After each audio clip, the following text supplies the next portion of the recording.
Hey, how you doing today, man? I'm doing good, Xavier. I'm doing really good. Good. I really appreciate you letting us use your setup here. Yeah, for sure. It's good practice for me too. This is Vincent Trujillo, What's um, up? What's up? and we're kind of doing a joint podcast today. We're interviewing each other. He's gonna interview me for his podcast. I'm gonna interview him, and we're gonna go with it from there and just let it play. Yeah, just kind of go with the flow. Yeah. I haven't really been planning much. Just been kind of going in, diving in head first. Really, with a lot of the podcasts that I've been doing. But this one, I've been really curious, about some of the details about your story and how you know, I've heard it before, right? But it made me pique a lot of curiosity, and I have some friends that are in a situation that you were in the past, and um, I feel like I can learn a lot from what's happened through your journey and apply that to them and help them out with what they're going through. Because I do have a buddy. He's in prison right now, and he's calling me and you're telling me about how he wants to get out of what he was doing before prison, and Yeah. how you know he actually mentioned real estate specifically. Oh, And nice. so he wants to get out of that, the life that he had before prison, what got him actually into prison. And that's a little better. Yeah. And so, taking insights from what you've learned throughout your journey would be really helpful for myself and for him, and to hopefully start, maybe helping others like him that are wanting to, get out of that life of whatever they had with whatever their past is. Yeah. But yeah, Tabor. I mean, I know you've had a lot, a whole long journey, a lot of wisdom that you've gained, man. I mean, you know what what did you first off, what did you even go to prison for? I went to prison for bank robbery, That's which is intense. interesting. It's officially the charge that I was officially charged with and went to prison for was bank robbery, but technically what we did was we committed bank larceny. The difference is bank robbery deals with another human being, and bank larceny doesn't. So, like, we were actually going to banks and ripping the doors off of the bank ATM and taking the money out of the ATMs. Oh, dang. So because it was an ATM, you weren't going to the bank teller and being like, hey, Right. take out all the money, no, what's it called, no ink, Yeah. Yeah. No die packs. no die packs. Yeah. Well, dang, man, that sounds pretty insane. Bank robbery. I remember as a kid, I would always watch those movies, and I wanted to go do a heist right Yeah. afterwards. I ended up playing some GTA instead, but Yeah. it was kind of, That's safer. yeah, way safer, a lot better. But Taylor, before we get into kind of what happened in prison and how you got there, what was going on, like, shortly before that kind of stuff happened? Where was your head at? What was your life looking like, to kind of lead up to how you ended up doing that? I'd spent most of my life kind of just living paycheck to paycheck, which gets super frustrating. I've always been told, you know, work hard, and the harder you work, the better things will get. You know what I mean? And you know, hard work will pay off, which I don't necessarily disagree with, but I kind of disagree with. You know what I mean? Gotcha. I think there's a way to work hard, but also work smart and kind of combine both. I felt like I had a lot of jobs where I worked my ass off, like really, really hard. And what happened was people just kept giving me more responsibilities.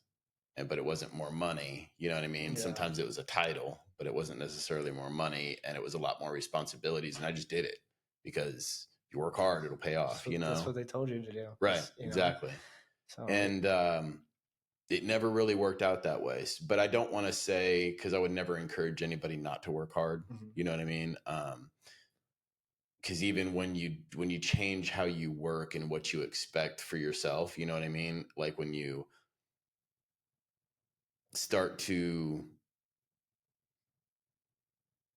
expect And I guess like Like expect a certain outcome, or well, like instead of allowing people to kind of use you and pile on you, mm-hmm. like at some point you have enough respect for yourself to say, all right, that's cool. Like I'm not taking on anymore unless you reciprocate in some Got way. you. You know what I mean? Yeah, 100%. And I think at the time I never had I never felt like I had the right to say, hey, I'm not doing any more of this unless you pay me more or we renegotiate like the agreement that we came into this whole thing with, that I came into this job with. I just did it. That And makes so a lot of sense. they're not going to pay you if you don't ask for it. You know what I Right? mean? No, And 100%. I just didn't have the confidence at the time, I think, to do that. And since I've come out of prison, while I was in prison, I was like, I'm not doing that again. You know what I mean? But I absolutely am happy to work hard, Yeah. but I need some results for if I'm going to work hard. You Yeah, you know? gotta learn how to work hard, but also the smart way. Right. Right. With Ask for what I feel like I'm worth, and then also have the confidence to say if things change, to say, hey, I'm worth more money. You know what I mean? Um, but also like what you do with your time and managing your time in a different way, which I'm still absolutely learning. I've spent the last couple of years since I've been out of prison, like really kind of diving in how to do that. And that's it. That's a bit of a journey too. But I guess I'm kind of bunny pathing it a little bit. ADD moment.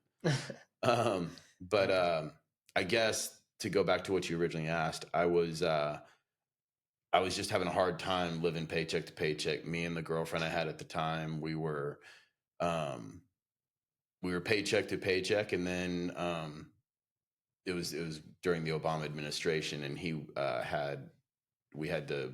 It became law that you had to have health insurance, Okay. and so we both got health insurance through our jobs, and it ended up being like $200 a month each. Yeah. So we went from paycheck to paycheck to like, Yeah, man. I know how that is because I work at the post office, and you start as a CCA, and then you don't have any benefits, but you're working crazy amount of hours, right? yeah, And then so I was actually making more as a CCA before I became a career employee. Once you become a career employee, now you have all the benefits and all that gets taken out of your yeah, paycheck. So, it's like had like, 2/3 of what I had before. It was yeah, crazy.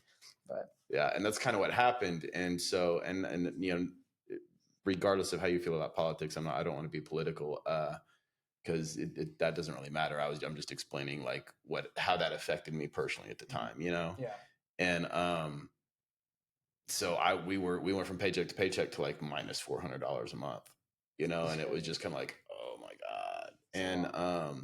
And I'm trying to figure out like what can I do different to change my situation. And all my experience has been in construction and restaurants. Done a little bit of sales here and there, but construction and restaurants has been the majority of my background as far as work has been concerned. And so I was trying to figure another pathway, and I'm like, well, I know electrician, as an example, I know electricians make really good money. And so I looked into like becoming an electrician, but the problem is I was a manager at a restaurant. I was a kitchen manager at a restaurant. And for me to quit that job and then go get a job as an electrician, I would have taken a pay cut as Yeah, regardless of my construction background. Obviously, being an electrician is electricity is a whole nother yeah, totally, thing I've totally got to different. learn from the beginning. And so I would have gone back to the bottom of the barrel as far as entry level jobs is concerned, which would have been great 5 years later or 10 years later when I'm making $45 an hour. But True. like at the moment, I couldn't afford the transition. I had no money saved up. I wasn't making, so I couldn't afford to make less money. It I totally makes couldn't afford sense. to go in between jobs. And you know how you have that like 2 week, 3 week period where you kind of don't get paid when you switch jobs. Yeah, a little awkward stage, Yeah. but yeah, So like, it was frustrating because I couldn't, whatever I tried to figure out to change my situation, I couldn't figure out how to do it. I didn't know how to do it. I didn't have a pathway in front of me, and I couldn't see a pathway in front of me. Not that there wasn't one there. I just didn't know which yeah. one it was. I didn't know what it was at the time. Yeah, you only knew what you were taught, within your life, and you're just, Right. which puts up kind of like blinders. You're not open to any other possibilities that are out there. Right. Or you don't believe you can do those possibilities, or you Yeah, have the belief is a ability big to do those thing. possibilities. Like here's these other things these people do, but that's for those people. True, You know. true. Um, And then so a buddy of mine is kind of a perfect storm right at that moment. A buddy of mine that I'd known for a couple years. Yeah. No. Called me, and I knew he was a hooligan and doing some, Crazy some things. crazy things. Yeah. Yeah, he'd been doing it most of his life, and we'd been friends and talked about it. And I'd talked about it before, but I was like, no, I'm not really, probably not a good idea. You know what I Yep. mean? Yep. And then when he called at just this right time, and I didn't see a pathway, and I couldn't pay bills, This is and the I perfect was moment for him to come in your life and talk about that, or ask you to join him on what he was doing. Because like you're saying, like, you don't see any other options. You don't see, working hard at what you're currently doing paying off in the way you want it to do, right, to pay off, because you're just getting more responsibility, not more pay. right, So it's like this perfect storm that is just cooking up, and then I would say that's like the devil coming in basically and saying, hey, this is what you can do. You can make money, you can be paid what you're worth, but this is what you got to do. I'm going to plant right. this seed into your life right there. Yep. So but yeah, keep going. And what happens after he Um, comes and hits you up there? well, he called me and he's like, "Hey, I'm doing this thing," and I'm like, I know this thing means something, that's not on the up and up. But I was open to it because I was open to at least listening. You know what I mean? Because I Yeah. was in the position I was in. He's like, "Listen, I don't want to talk about it over the phone, but I'll pay you $5,000 and I'll buy you a plane ticket to Florida." He's like, come down to Florida, spend the weekend with me. We'll talk about it. I'll tell you what I'm doing. If you don't want to do it, no big deal. You five come grand home $5,000 richer." And I'm like, done. You know So what I hold mean? on, Like, regardless if you took the job with him or right, not, he's gonna pay you 5 grand, right, and you got a trip to Florida. right. Okay, so So it's cooking. It's right. good. You know what I mean? And so that's an easy thing to say yes to. You know what I mean? It's the little honey pot. It's the honey trap. You know what I mean? 100%, Yeah. 100%. So it's an easy thing to say yes to. I'm just like, whatever. Like, I'll go. I'll be like, nah, that's cool. That's what you're doing. Free But like, vacation regardless. yeah, free vacation, come back $5,000 richer. Like, cool. And so I got there and he explained to me what he was doing. I helped him hit a couple banks, came home with 12,000 and it was like, we're moving to Idaho and we're you don't have to work anymore and I'm doing some other things. Wow. And I never really shared with my girlfriend. Like, she knew I probably wasn't doing I was doing something I shouldn't be doing, but I wouldn't share anything with her. I wouldn't really tell her what I was doing just cuz if something She ever just kind of happened, turn she a doesn't blind have eye, any information. You know what I Yeah. mean? Yeah. So yeah, it was just kind of a blind eye. She She's didn't just ask a lot of enjoying it. questions because I told her, I was like, I'm not going to tell you. You know what I mean? That way you can't lie. You know what I mean? You Yeah, could if something happens, you can't lie. exactly. If she Yeah. ever got interrogated, she would literally be like, I don't, no clue, Right. but Yeah. that's insane. That's absolutely insane. So what is it? So what is that like? You said you're busting down doors to these, like, so you go to an actual bank, you go through the doors, and like how's that process? Because that's interesting. I mean, like, is it like the movies? Um, kind of. We actually weren't, like I said, we didn't actually rob the bank. We talked about it and we Yeah. had plans on how we would do it. And he has robbed banks before. Dang. Um, but allegedly, he has Allegedly. robbed the banks before. Yeah. Yes, allegedly. Allegedly. um, but and so we talked about it and kind of had plans if we ever went down that route, and like plans to do other things if we went other routes. But with this particular, what we were particularly doing at the time, it was we would go to the ATMs, and there's a certain kind of ATM. It doesn't work on all the ATMs. The newer ATMs are much harder to break into, but there was an older ATM that whoever designed it and then the people that bought it were all morons, because the front door to the safe was also the front door to the ATM. So like now if you bust open an Okay. ATM's front doors, there's a whole nother door with a safe Okay, so inside. You it's know what I this mean? one was all one piece. Right. Okay, So there that's good wasn't to any know, like because one like day I want to have ATMs. I've heard that's a good business. yeah, I know. I know. All right. So it was a big 500-pound like concrete metal door, and the hinges were on the outside, so we would go in and we would cut the hinges, and then we had a custom made like tow hook. We had a tow hook that we like sandwiched two like half-inch pieces of steel plate onto, and we welded it on there, and so you just had like just the tip of the the That's hook gotcha. sticking out. Okay. And so we would hook that into the back of the ATM door, and then we would run the chain to the posts that are always around the ATMs, and Okay. then we would zip tie it to the post so it would hold it tight. And then the rest of the chain would go to a truck, and we'd drive off, and it would bust the zip tie and yank the whole door off. And then we would just run back, pull the drawers out, and take off. So we didn't have to pull the whole ATM. We didn't have to deal with any of that. We just ripped the door off and took the drawers. That is crazy, man. Yeah, That is we did. insane. We hit 27 banks in 9 different states. Wow. Yeah, Within like for what? $880,000. 800 and what? $880,000. Oh my gosh. That's that is crazy. That is crazy. What was that time frame? Like how long The were you total guys doing time frame was about 2 years. I wasn't with him for the whole 2 years. So there were more that he hit before I was there. But I worked with him for a little over 3 months. That's insane. Yeah. That is insane, man. But the total Definitely time was a 2-year time period. 2 year time period. Yeah. Wow. With him, that he was doing that whole thing. And you just guys go in different states and stuff like that, or is it all? Yeah, we went to 9 different states. So it was hard.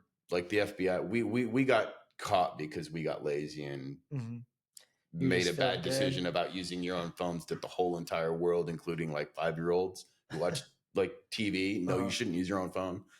But that's how we actually got caught. But the FBI even said, they were like, man, we had no idea who you guys were. There was no way we could find you until we used our own phones for 3 jobs. That was it. Well, it was on camera, but we had masks on and stuff. And then we were using stolen trucks. So. And what do you mean your own phone? Like just calling each other? Like, yeah, for the last 3 jobs, there was one job where we were, we would find the ATMs we were going to hit, and then we would drive around in an ever widening circle to like look for cops. And if we didn't see any cops, we would just go hit the ATMs. And he would hit the ATMs. I was the lookout driver or lookout and the getaway driver. And so we saw 2 cops. They were kind of like, parked opposite and just talking to each other through their windows. And they were across the street from a gas station. And so I just hung out at the gas station. And normally we would use walkie-talkies, but even the nice walkie-talkies, like the most expensive ones you can get at like, Bass Pro Shop or something, still don't work very well when there's buildings and trees and stuff in between. You know what I mean? Yeah. They work better in like more of an open setting. So because it was so far away, we had to use our phones, and we were like, all right, we know we shouldn't use our phones, but we'll do it just this one time. And then like, we won't use our phones again. Just that one time. Yeah, exactly. Exactly. The worst is sitting in prison for 8 years, knowing it's your fault that you're there. That if I just didn't use my phone, that one thing. Yeah. If I just waited, say, hey, this is not a good time. This is not a good place. We'll just go to one where we don't need phones. But I mean, ultimately, it's a blessing, like that you did get caught. It is, because you could have been smart, with him the whole time, and it just never got caught and went on with your life. And who knows what would have happened at down the road.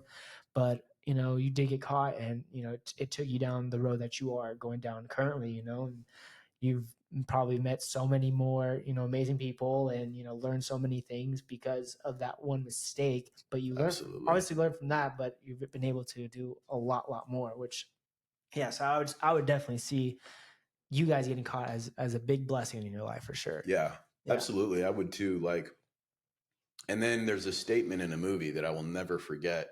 It's a horrible movie. I mean, it's a good movie, but it's not something I would recommend to the faint-hearted. But it's called 8mm. It's an old movie with Nicolas Cage, and he is a private investigator, and he's investigating like snuff films. You know what a snuff film is? I don't. Snuff films are pornographic films where they kill the person. Oh, so like in South Park where they. You've seen that episode? No, I haven't seen that episode. They're all, they're watching like murder porn or something. All the parents are, and the kids are trying to get rid of it. Yeah, it's hilarious. So that's what it is. It's basically murder porn. Okay. And so he's investigating. It's super dark movie. Like that's what I mean by it's a horrible movie. It's a really well made movie, and it's a good movie, but it's not good for your soul. It hurts your soul. Gotcha, you know what I mean? Gotcha. But there was Joaquin Phoenix is in it too, and he's like he like runs like this hardcore, like underground, like porn shop. Okay. But he makes a statement to uh Nicolas Cage when he's like kind of when he's in that kind of that element and that part of that kind of underworld, and he's like investigating stuff. And because they were having a discussion about how it affects him, he's like, I'm good, like I can, I can handle it. Okay. And Joaquin Phoenix looked at him and said, when you dance with the devil doesn't change, the devil changes you. 100%. And I was like, oh. Bro. And so like I think Bro. about that too, because like I know things that me and him talked about what we could potentially do in the future. And at some point, you escalate what you do and it seems okay. You know what I mean? Yeah. Like I never carried a gun while we were doing it, but he did. And so he had guns with him in his car. I was in a different car, like a mile away or however long. And we did actually get into a police chase, and he pulled out a gun and disabled two police cars. Oh, And dang. didn't hurt anybody, didn't shoot any cops. But he disabled two police cars, and we actually escaped No, that's crazy. because of that. That is some But movie stuff right there. yeah, Bro. Okay. yeah, Every time I see an action movie like that, I'm gonna think about you now. right. Yeah. 100%, bro. Like, But he had asked me if I wanted to carry one, and I'm like, I don't know. And I guess maybe he's like, do not put it in your car unless you're willing to shoot it at a person. And I'm just like, yeah, I'm not there bro, yet. You know what I mean? Like I'm cool. I I'd just rather like go to money. prison than shoot it at a person. You know what I mean? But you think about it. And I would think about it and I'd be like, well, no, I guess, this and that. Well, maybe it's okay if it's this kind of situation or that kind of situation. I could always just shoot at the cars, which he did. Granted, he did. But like, he was like, if I ever get into a situation where shooting at the car doesn't work and it's me or them, it's going to be them. Yeah. You know what I mean? And I'm like, I'm not in that headspace. That's not you know what that's I not mean? what you want to do. Right. Yeah. But if I'd been doing it for a year or 2 years or 5 years and I'd been doing this, like at what point do I decide it's okay?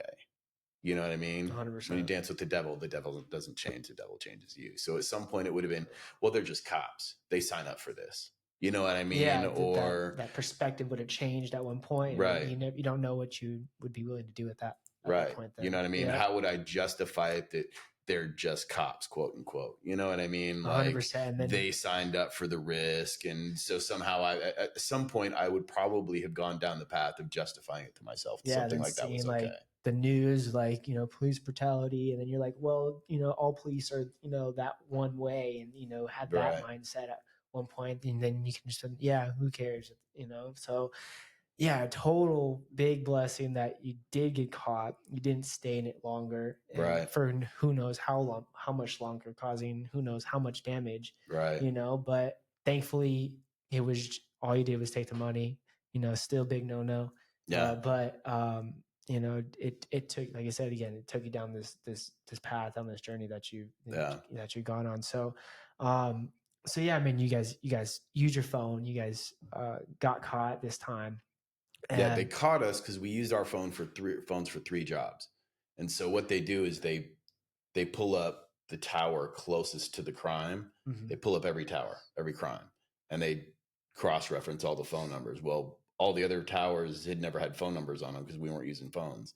Well, then the last 3, there were 2 phone numbers that were talking to each other at all 3 jobs that matched. And so now they have our phone numbers. Bro. And then they just triangulate us and follow us, and they're the FBI, man. You know what I mean? Cops are one thing. You know what I mean? I watch Criminal Minds. You might be able to escape from a cop, but the FBI, man, when they're on you, you're kind of hit. Yeah, but I watch Criminal Minds all the time with my wife, and they get them. They get them. They have the once the FBI's on you, you're pretty much caught, man. That's crazy, man. That's that's insane, man. Just to the fact that you were doing something so crazy that the FBI came after you guys. So that was probably pretty scary. I mean, that's how I would be. I'd be scared. Shitless. Yeah, it was interesting because when they picked us up 3 days after the last one we hit was where there was the shootout with the cops. And I was in a different car a mile away. He disabled the police cars, pulled off, and there was one more police car left that was still following him, but obviously quite a bit slower. And he pulled off on the side of the road. are into like a neighborhood and then like backed into a driveway and like blacked out his car, like turned all the lights and everything off. And the last cop car drove by, and I had parked at a church down the road a little bit. So he turned around and came back out and came back the other way.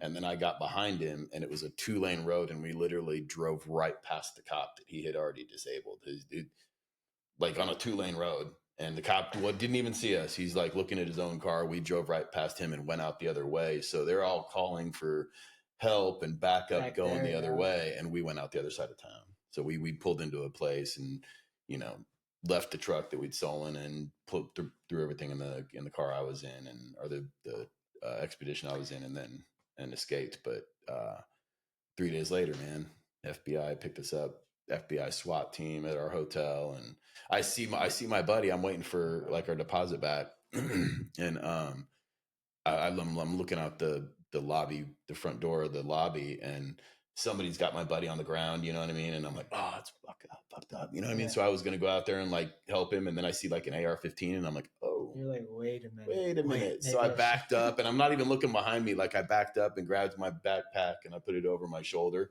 And then I turned around and I just bumped into like 4 giant FBI agents. And they're like, where are you going? I'm like, I guess nowhere. Bro, that's crazy. The only situation I have that's similar to that is when I was like, I don't know, freshman in high school or something like that. Me and my friend, we went out and shoplifted. Yeah. And so we were getting ready for a party and everything. And yeah, he went out the like the garden section, and I was going behind him, and I see that this lady's like, wait, and then I'm like, okay, I'm booking it. I book it, turn the corner, and there's this, I don't know how tall he was, over 6 feet tall dude, just standing there. My buddy's just looking up at him like that, like, and I'm like, I guess we're just stuck. We froze. We maybe could have ran, but we definitely froze. We're kids. We're doing stupid stuff that we shouldn't do. But and I mean, boys do that, man. Like, what? I don't know. Maybe I'm generalizing, but like almost every guy I know, like at least stole a candy bar. Yeah. From a convenience store because like we're dudes and we wanted a candy bar and we didn't, have money or whatever. You know what I mean? So like from a candy bar to an ATM, somewhere in the middle there. Like I think boys, you know what I mean? Yeah. Do something like that. You know what I mean? 100%. So yeah, you got caught, man, and you went to prison. What was that? I would curious. You never had gone to jail or anything like that previous to this, or I'd gone to county jail for like traffic tickets. Okay, that was it. Yeah, because there was a long time where going back to paycheck living. I had a buddy of mine sell me his truck. It was a Mazda B2000. It was one of those little mini trucks, and he took really, really amazing care of the engine. But so the engine was great, but for a long time he was an alcoholic and he drank and drove, and he had wrecked it a bunch of times, and like the bed was kind of crushed in a little bit to where he driven it in a ditch, and like they had to winch it up like by the back of the bed, and it crushed the bed, and like the parts of the front bumper were gone, the keyhole was gone, and I didn't care, man, because I just needed a vehicle, and he sold it to me for $300 on $50 a month payments. There you go. Crazy, right? There you go. Yeah, he was a good dude, man. He was still is. He still is a good dude, but yeah, he was there for me at a time when I needed it quite a bit, but what was how did that so anyway, but it had no inspection, no registration. I couldn't afford the registration. I couldn't get the registration without or the inspection or the registration, I don't think, without insurance, and I sure as hell couldn't afford insurance. So I'm driving around with no insurance, no inspection, no registration, and I'm driving to work, and I get pulled over and get a ticket, man, and I'm like, throw it in the back, pick a number, man, I can't pay, and I just keep going. You know what I mean? So every probably 3-4 months, I'd get pulled over to get another ticket because I have no inspection and no registration, and I'd have a warrant out for my arrest for not showing up to court because I'm just throwing them in the back seat, and so I would get arrested and I would go to jail. I'd be in jail for a day, 24 hours to a week. Every time I got picked up, and I went to county jail for traffic tickets 16 times. Oh, and then So, with prison, but that was it. That was it. That was the worst of anything I'd done up until this point. so this is a big level up for sure Yeah, when it comes to from the. traffic tickets to no registration to bank robbery. Man, it was a big jump. What's what was that like? What was going through your head? You know, going knowing that, hey, this, yeah, I'm going to prison right now. Like, day one was, what is that like in your going in your Um, mind? I mean, I went into it with my eyes wide open. You know what I Mm, mean? So I think some people are surprised they get caught. You know what I mean? And they're like, "Oh my god, I'm going to prison," which obviously I am not happy about going to prison, and mhm. you know, I would love to do anything else besides go to prison. But like as soon as I turned around and the FBI agents were like, "Where are you going?" I was like, I just I instantly was like, 10 years of my life is gone right now. Damn. You know what I mean? And so it was just I just reserved myself to it. You know what I mean? I Uh-huh. just kind of surrendered myself to the idea that some part of my life is over, and because I don't think I think I went into it mentally prepared that hopefully that doesn't happen, but if it does, Mhm. like do your time. You know what I mean? Gotcha. Like Yeah. you walked into this, use your choice to do this stupid thing. And You then know what I take mean? accountability, own up Right. to it, and Exactly. like you said, do your time. Right. So it was I reserved myself to the fact that I was going to be going to prison, so it wasn't like I don't know. I don't want to say it didn't bother me because it bothered the shit out of me. It was and it is. It's like, you know, you get that, and there's moments too. There's moments where I'm like, well, whatever, man. It is what it is. Fuck it. I just Yeah. roll with it. You know what I mean? And then there's other moments where you're just like, fuck, bro. Like, I'm I'm going to prison. You know what I mean? Like, no family, no friends. Girlfriend's gonna be gone for sure. She lasted 6 months, by the way, Oh. and then she was gone. I think the only people I met in prison whose wives stayed with them, and some of them for like 10, 15, 20 years, were the Mexican guys. Really? Yeah, they're some of their wives, man. They were loyal as shit, man. They stuck around. It was pretty cool.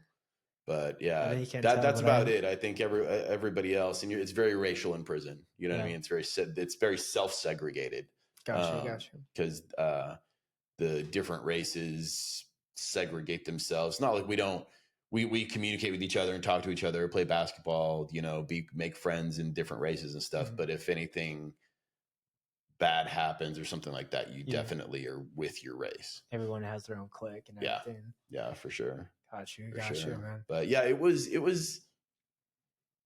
a it's a hard mental road for sure. Even though I was kind of reserved to the fact that I was going to prison. Like I don't want to say that like it didn't bother me. You know what I mean? It Yeah. definitely was.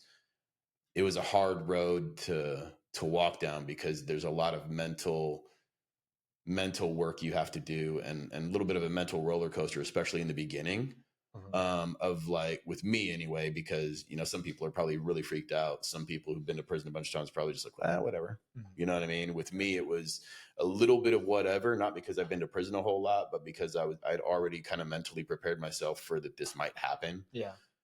And then also the roller coaster of being like, oh shit, like like uh, like just the idea of literally every single thing you do, somebody's telling you whether you can do it or not.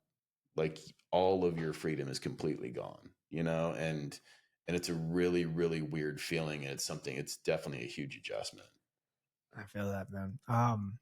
This might be a weird question, but like, how did you view yourself when you're when you're in prison? Like, what was your thoughts about your mental thoughts about yourself? Like who you were as a Um, person at that point? Like, what did you think about yourself? for especially for the first part of it, and probably I would say more than 50% of my time in prison, it was there was a lot of shame. You know what I mean? There's a lot of Mhm. shame. There was a lot of, you know, well, I probably deserve this. You know what I mean? Mhm. Because I'm very accountable for my actions most of the time, and I try to be. And when I'm not, I try to recognize that and just be an accountable person for my actions. And I took absolute responsibility for the fact that I was there. But at the same time, I'm just like, the fuck was I thinking? You know what I mean? Like, Yeah. living paycheck to paycheck, or like having to like, or maybe even getting evicted and going to some crappier place or something like that is way better than being in prison. Yep. You know True. what I mean? True. And like, so you feel a lot of shame. You feel a lot of shame because you've disappointed your family. You know what I mean? I come from, you know, a good family. You know, Mm. my dad's a financial planner. My mom has you know been able to stay at home her whole life. I've got four little brothers and sisters. They all are stable and have good jobs, and you know I'm the black sheep of the family for sure. Yeah. You know, um, and so it wasn't like I didn't really have an excuse. You know what I mean? Not that anybody has an excuse to be a criminal, but like you understand some people who and why they kind of went down that pathway because their parents were, or they grew up in that kind of a neighborhood, or Yeah. they didn't have a lot of options. You know what I mean? Mm. And I probably had a lot more options than most people, but I couldn't find them in my Gotcha. own brain. You know what I mean? And that was not anybody else's fault. That was just I didn't have the education that I have now of what my different options might have been. You know what Yeah. I mean? And you probably didn't have the same type of people around you as well back then as you do now. Like the Right. same with the Yeah. type of mentality that they have. Yeah. You know, so definitely understand that.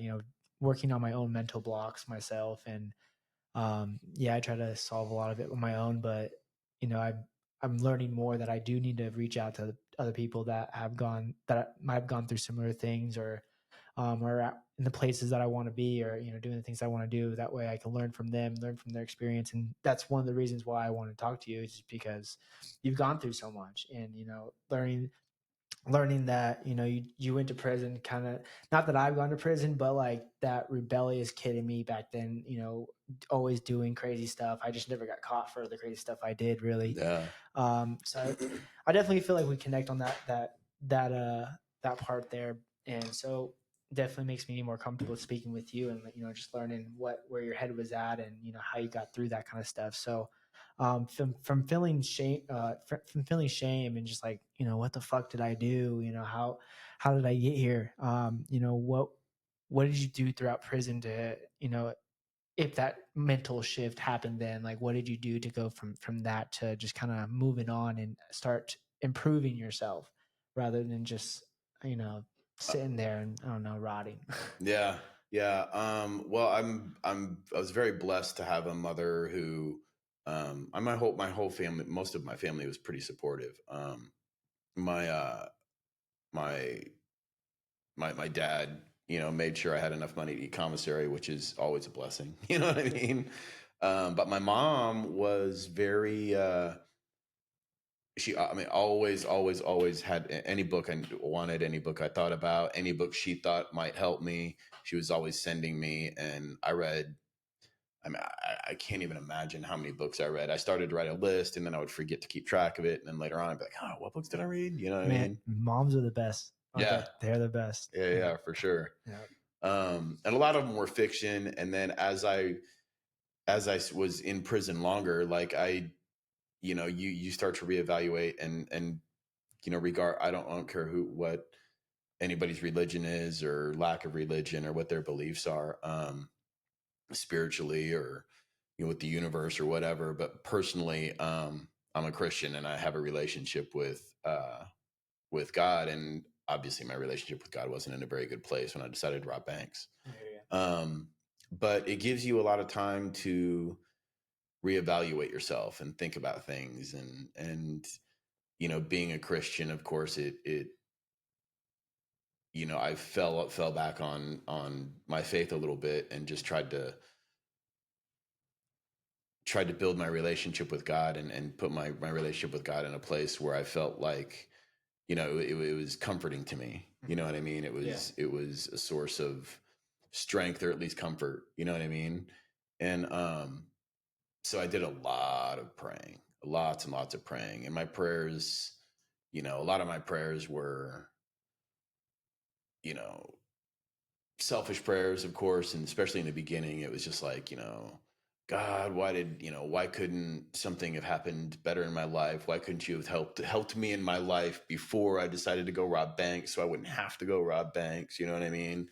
Yeah, because And you didn't see that you getting caught was him coming in and helping you right right, there. That's the yeah, first thing, you know. yeah, But and and the prayers are, you have your good days and your bad days too. You know what I mean? You have your bad days where you're like, why didn't you make my life better, God? You know what I mean? Or why didn't you help me when I asked before I decided to rob banks? You know what I mean? yeah, And then then there's other days where it's like, hey, thank you for letting me get caught. You know what I mean? Because I can see where this path might have led me, and people I might have hurt if I'd stayed on this path, or things I might have done if I'd stayed on this path. So that was an up and down journey a little bit.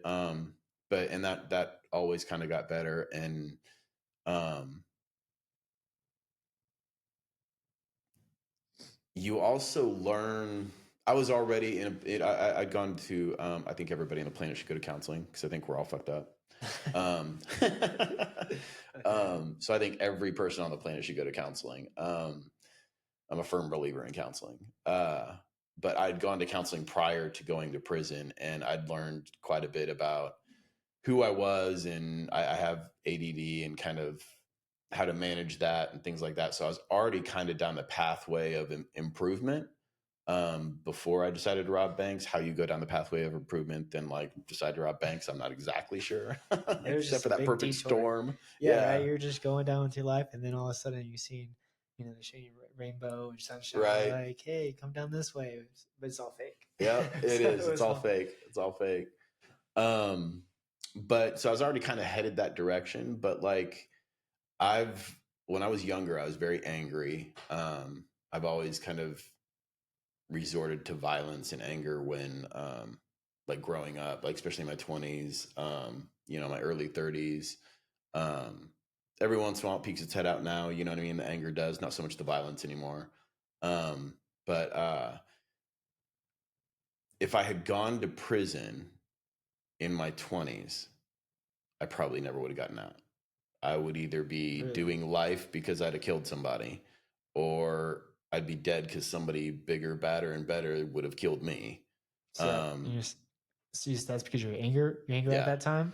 yeah, because I would like things that like when I did go to prison, I'd learned enough that I was able to kind of manage my anger more, and I also Gotcha. take um, Celexa, which has helped me personally. I know it doesn't help everybody. It's helped me personally, kind of regulate my anger because Yeah, but I you're the most chill guy I know. yeah You're very, very chill, really. So very calm around you.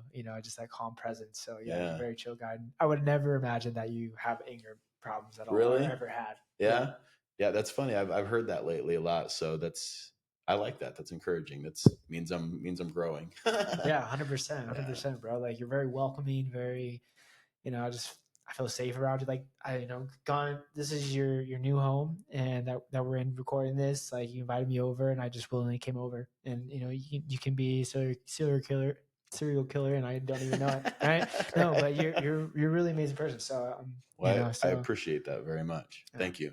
yeah, Thank you very much. of course, of course. Um, but yeah, so you're talking about your time in prison, right? You're growing, you're getting closer to God, and your mom's bringing you books.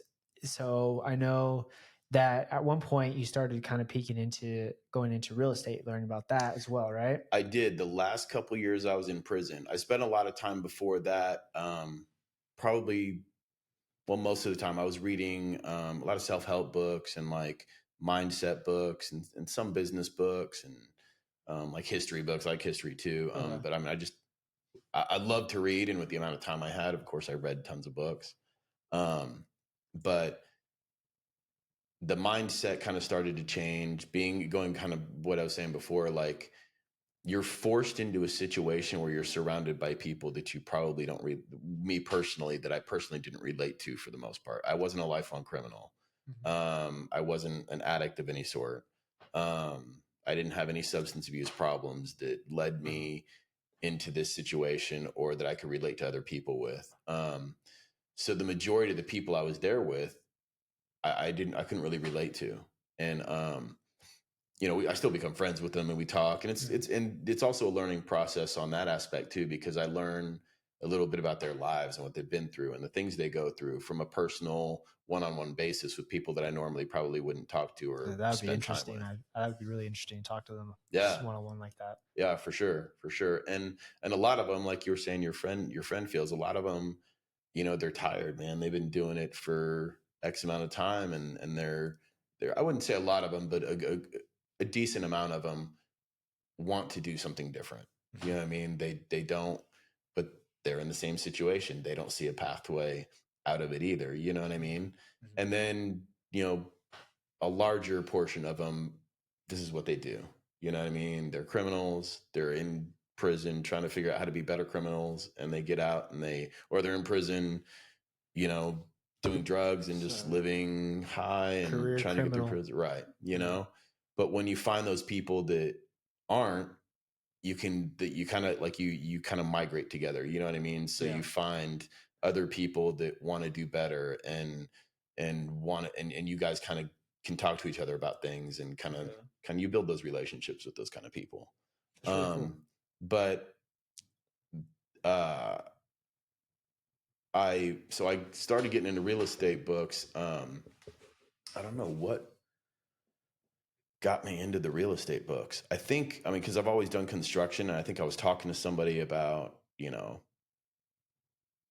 flipping houses, I was talking to a buddy of mine that I was doing, because I used to work in the wood shop in one of the locations I was at, and one of the guys who was there, he had a construction company in the world, and also dealt drugs, but he had a construction company and flipped a lot of houses. So we would talk about that a lot. And that kind of got my brain working on, like, how can I flip houses? What can I do to flip houses?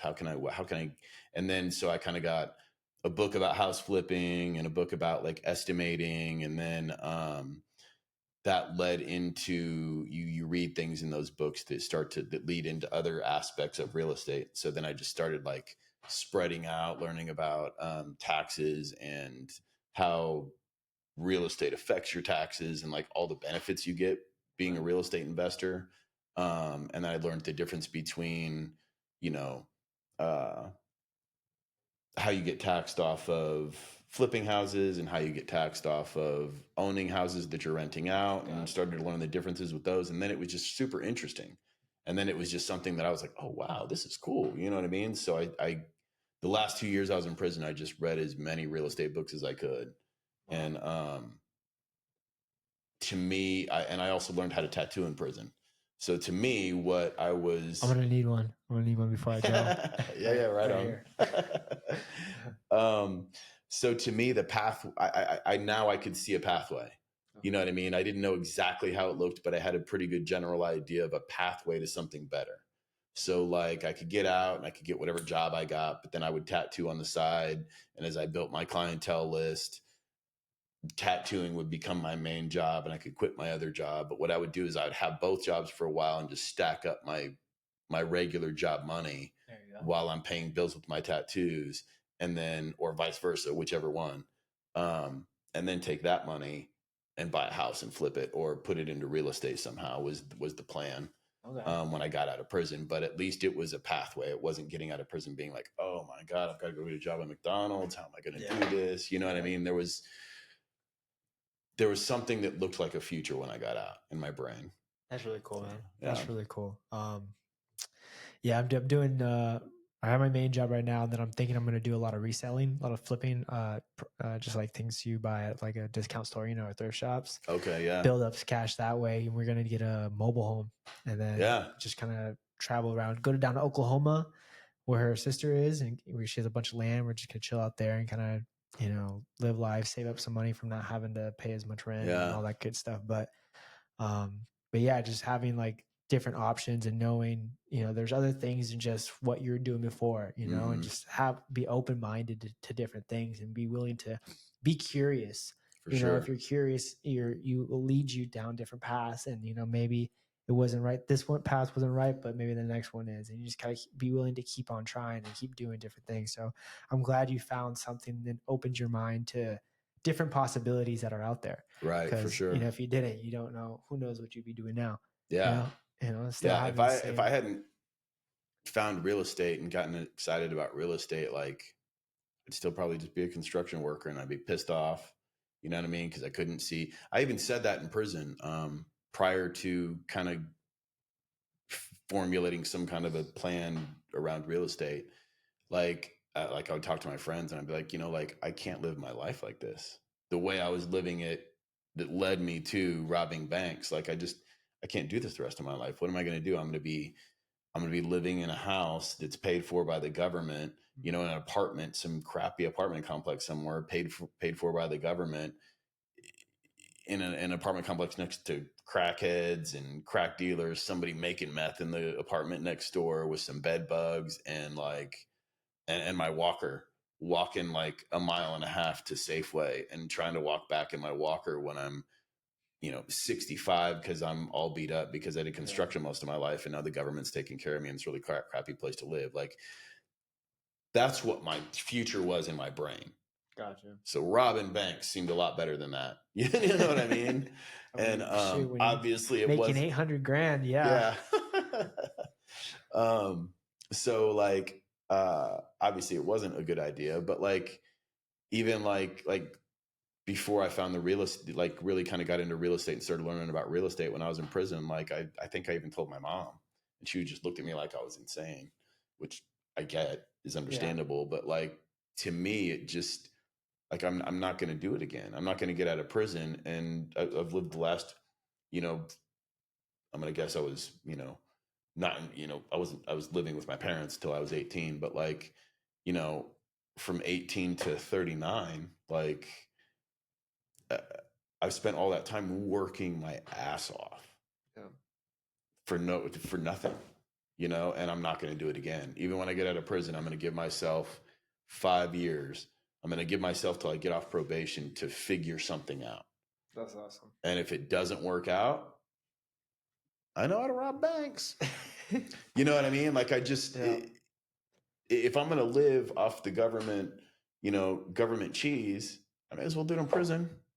Gotcha. You know what I mean? Then, I mean, at least I don't have to work. I don't have to do anything. You know what I mean? As opposed to like being 75, working at Walmart, living off the government cheese in this crappy apartment next to somebody dealing meth or smoking meth, or, you know what I mean? And then if I fall and like break my hip, nobody knows. Yeah. Nobody cares. Maybe I just die with a broken hip in the, you know, yard of a crappy apartment complex. You know what I your mean? 7 cats eat you. You know? Yeah, exactly. Exactly. At least if I'm in prison, I've got like my cellies will be able to call somebody. Yeah. You know, he broke his hip. You know what I mean? Exactly. But like, I just, and it wasn't a good mentality. You know what I mean? It's not a good mentality to be in. It's not, and that was really hard too. You know what I mean? Because even though I felt it was really stupid to have robbed banks and made that decision, and now I'm going to spend the next 10 years of my life in prison. Actually, I got sentenced to 10 years. I actually only had to do 8 with good time. Nice. But like in the beginning, especially, like and some people are like, just you got 8 years, you know, 10 years, just relax, enjoy your time, just take this time to rest. I'm like, fuck you, rest. Like, what? I'm not gonna rest in prison. Like my brain's, I got ADD, man. My brain's going 100 miles an hour. I'm always trying to figure something out. All the time. Yeah, that too. Like you spend your whole life in fight or flight mode.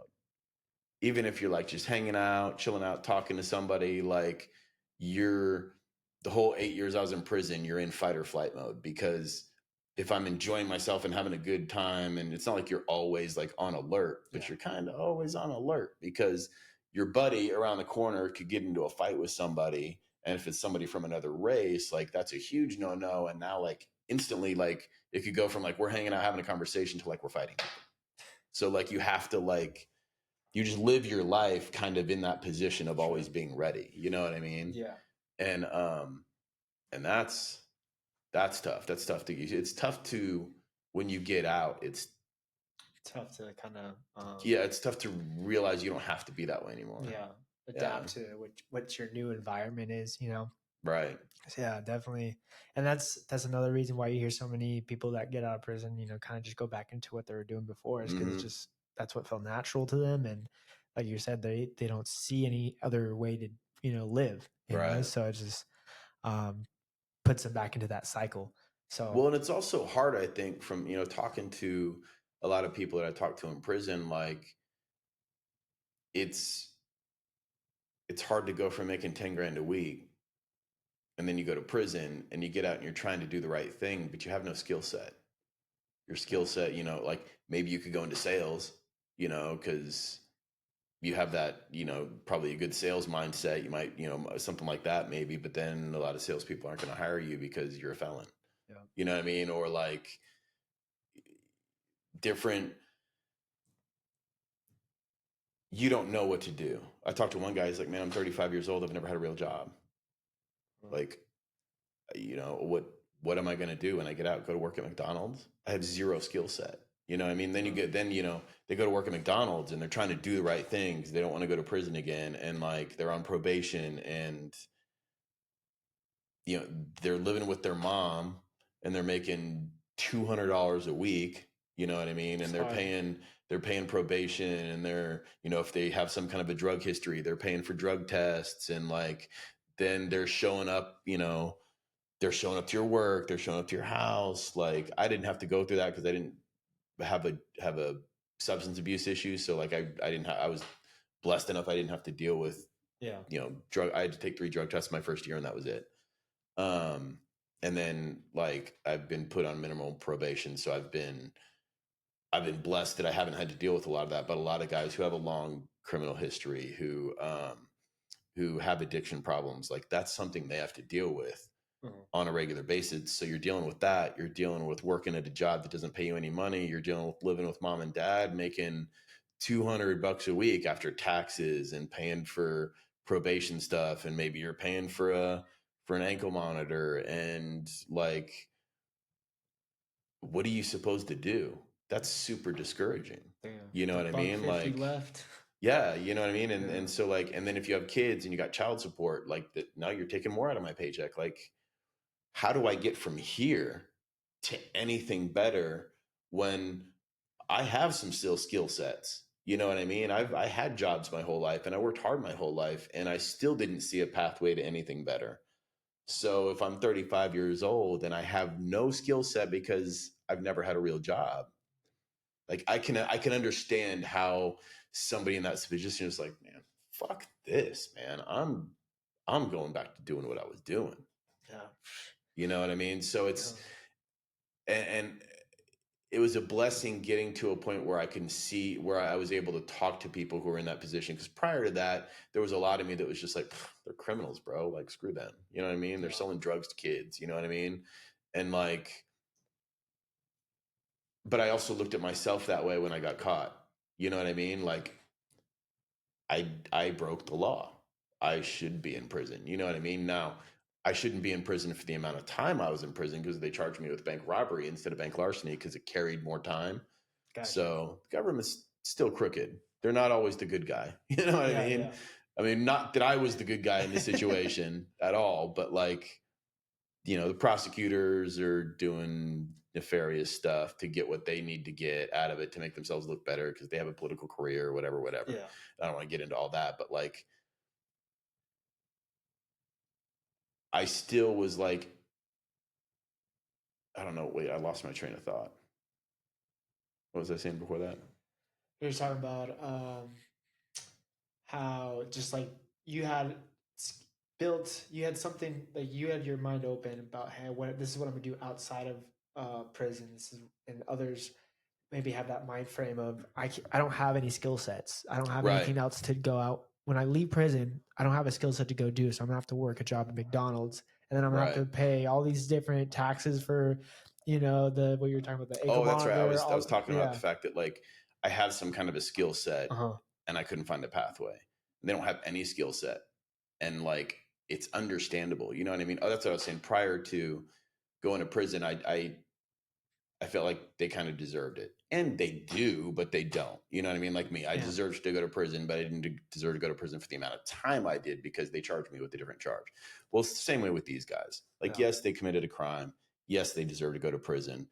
But I've kind of changed my viewpoint of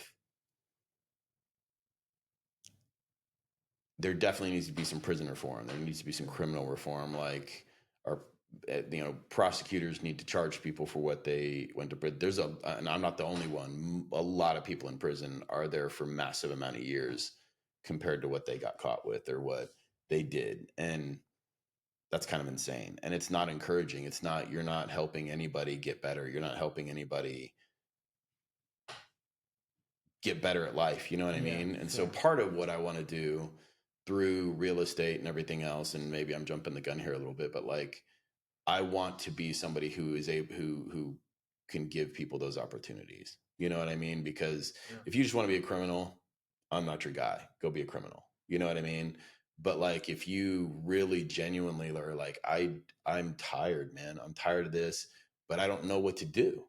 Yeah. You know what I mean? I don't want to go work at McDonald's. You know what I mean? I want to take care of my kids. I want to do something better, but I don't know what to do. Like I want to be somebody who can be like, hey, here's some options. You know what I mean? You come to work and you come to work on time. You work your ass off. You learn everything you can learn, and you stay off of substances. You do this thing for 6 months or a year, and I'll pick you up and put you in another position and teach you something new. And do that for 6 months or a year, and I'll pick you out of that and put you in another position and teach you something new. So I can give you some skill sets and kind of lift you up and teach you and help you grow and like build some kind of a company or something that helps people who genuinely want to be better people and like gives them a pathway, Yeah, and you that's know? that's a great way to do it too, because that helps them prove themselves. Like, hey, this is something I'm working on myself by showing you, like, hey, I can do this. I'll learn from you. I'll work and I'll gain these skill sets, and yeah, continuously move up, and may actually make more money from doing moving Right. up. Not Right. just staying stagnant.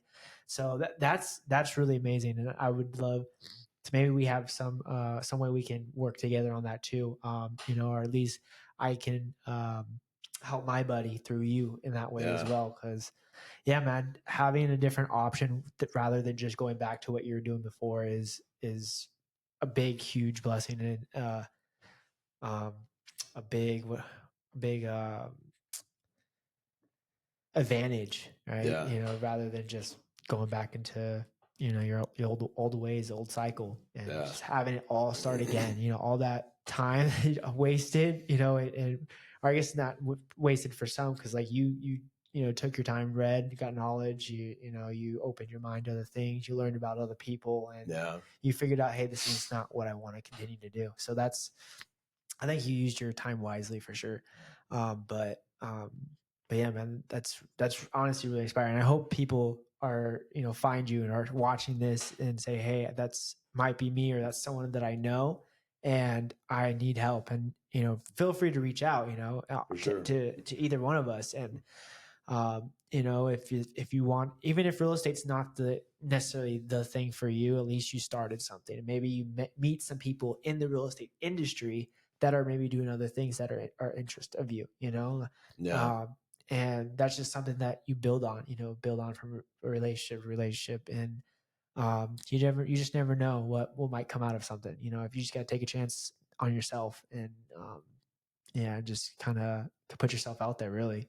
Yeah, for Right. sure. So, And if you find somebody who takes an interest, you know what I mean? Like don't take advantage of that, but don't take advantage of that. You know yeah, what I no, mean? 100%, Yeah. 100%. Give it your all. Don't just, lollygag and, do minimal effort, actually put your all into that, and, Right. learn what you can, generally learn, ask questions, and, you figure it out as you go. Cause I'm assuming that, yeah, you read all these books in prison, but, what your real like learning was the hands on when you actually went and did it. I'm Right. assuming, For sure. um, you And know, a lot of it's mindset too. yeah, Like, I'm in a couple real estate communities that and I'm blessed that I've had the help of an amazing woman who's helped me along my journey too, and given me the ability to kind of pursue that. But she or we I'm in a couple real estate communities. I'm very blessed that the communities that I happened to get involved in are very they have a very go-giving attitude. Everybody in the communities. I'm in a midterm rental community, and I'm in Pace's community. And I'm in Gator and Sub too. And then we go to, like you and I both, we met at Bash Brothers meetup, and most of those people are in the Sub 2 community also. And it's everybody in that community just wants to help everybody else out, and everybody just wants to see everybody else succeed. And they genuinely, when they hear that somebody else is succeeding, they genuinely are happy for that person. And that's an environment. It's such a positive, encouraging environment, and it's so against the mainstream. You know what I mean? Most people, like you like a lot of people. We even have friends who get jealous when you start succeeding or you start doing better. You know what I mean? And then they separate themselves from you because they're like, "Oh, well, you're just," meh. You know what I mean? You're And too that's good for us now. right. You know what I mean? Which isn't your problem. That's their problem, because you don't think that way. They're still your friends. You know what I mean? Yeah. But like,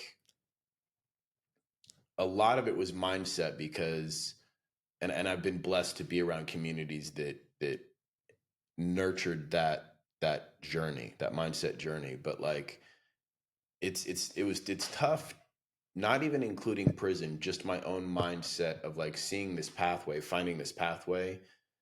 But then like I have my own self-doubts, you know what I mean, from my own personal issues of like, my own self-doubts. Am I good enough? It's, do I even deserve this? Is um the doubts of whether or not I can even do it. You know what I mean? Like, yes, I know I'm a smart person, but then I feel like I can't. I, I I'm not smart enough to do anything. You know what I mean? And Gotcha. there's those are just demons from like how you were raised or how you grew up or something like that, that might have been passed down by parents who have their own demons from how they were raised, who were Yeah. passed down by their parents who had their own demons and how they were raised. Even wonderful, amazing parents fuck up their kids. You Yeah. know what I mean? Yeah. I will say this too about that. It's like there is a point though that you grow up and you can't blame your parents anymore Oh, too. for sure. Definitely that leaves like a lasting impression on you. But it's at certain point you realize like, hey, I have to take the action or make the decision to change things, change my mindset, and develop it into a better way. And be open minded to new things. So, 100%. yeah, but You know, you definitely give what is it? What am I trying to say? Like empathy towards those people that have gone through things. Give empathy to everyone. Definitely in all situations, um, but yeah, definitely people go through a lot of different crazy things. My wife definitely has gone through a lot of crazy things, and you're talking about the people being smoking meth next door. You got roaches in the apartment, and that was a lot of that was like her childhood for wow. and like she'll have to tell you her story sometime, but like her childhood was rough. Yeah, It was definitely a rough childhood, but I always tell her that she's gotten so strong from all that. yeah, Don't let that determine who you are today. for Like sure. just it's just something to remember. Like, hey, this is what I came from, but that's not who I am today, and I can continue to improve myself in different ways. And so definitely I respect her a lot for what she's gone through, and that Absolutely. she's still here, going strong. And but but yeah, just don't let your past determine who you are today, for sure, and just continue to improve yourself however you can. But Yeah, it's like, and she probably has her own self-doubts and her own negative self-talk from having been in that situation when she was younger. 100%. And have you ever read the book The Gap in the Gain? No, It's an amazing book. And I'm a bad reader. yeah. I didn't read it till actually after I got out of prison. Actually, Pace Morby is who I learned about that book from. But and I listened to it on audio. I say I read it now, but as far as I'm concerned, listening to it on audio is reading the It's the book same now. Yeah, thing. same It is thing. the same thing. But it's really interesting because people live there. There's the gap in the game, and so the gap is like where you come from, like the negative things that you think about that, like, you know, what job you have, what relationship you're in, or all the things about your life that you don't like. And the gain is everything that has happened positively from where you were before. Gotcha. And most people live in the gap. And so the whole book is talking about learning to live in the gain. You know what I mean? So like most people, hey, I went through this thing in my life, or I had this bad childhood, or, you know, some version of that, like with your girlfriend, like, look where you are now, look what you went through, and this thing was horrible. But you have to give yourself credit for where you are now and what you're doing now, and the kind of person you are now, and the direction you're headed now. Give yourself encouragement for the direction you're heading in. Yeah. If you're heading in the right direction, that's amazing. You know what I mean? And like, I've I've felt, I like, from whatever journey you're on, and I think all of us have, some people are more confident than others, of course, but like we all have some kind of a negative self-talk within us, you know what I mean? And Yeah. it's so automatic. You know what I mean? So like, and you're 100% right. Like, you can't blame your parents, or you can't blame your upbringing, or you can't blame any of that your whole life. You know what I mean? You can recognize it. You have to recognize it, and you have to see what it was, see it for what it was, and you have to recognize that, okay, here's the negative self-talk I have. Here is the things that I have a tendency to do. Here's the emotions I have a tendency to feel. Here is the the negative decisions that I make because I'm trying to self-sabotage myself and I don't even realize it, or because I'm afraid to take that step forward, so I'm procrastinating, or any of those different things that you go through. You can take it and you can recognize that a lot of that might come from your past, or your history, or upbringing. But do you just sit there and say, well, things are bad for me because of my mom and dad weren't the best mom and dad? Yeah. Or you say, hey, these things happened and this is why I do these things. Now, how do I overcome that? How do I manage that? How do I take this thing that I do and manage it? Or just get a little bit better as a human being, just a little bit better, and a little bit better, and a little bit better. And then, it's like that saying, like, how do you eat an elephant? One bite at a time. You know what I mean? So right now you feel discouraged and upset, but you've learned enough to be like, it's okay, I'm gonna get through it. Yeah. And that's that little baby step. 10 years from now, all the things that are bugging you now that you have that are just like huge mountains right now aren't problems anymore. Now you have new problems. You know what I mean? And so I noticed especially this last couple of years, like, I've been trying to build a business. I've been trying to learn real estate. I've been trying to manage some properties that we have. I've been trying to get into flipping or finding the right avenue in real estate that works for me. I, was doing cold calls with wholesaling for a while, and like, I'm trying these different things, and they don't all work. You know what I mean? But it's figuring it out. But in addition to all that, I'm also doing mindset work. And I'm also fighting my own self-talk every day, all the time. And most of the time you're telling yourself negative things and you don't even know it, all day long. Yeah. And when you do see it, you have to attack it and change it. And then as soon as you change it, 5 minutes later, you're thinking about it again.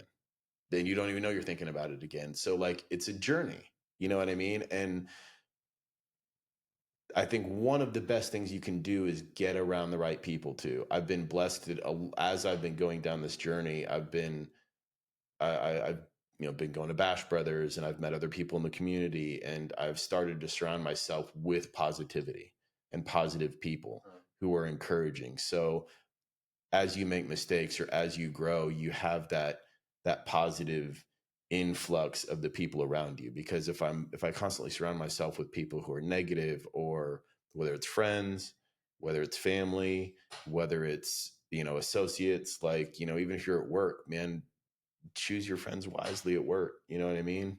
Like, if everybody at work's an ass, go to work, come home, and do your own shit.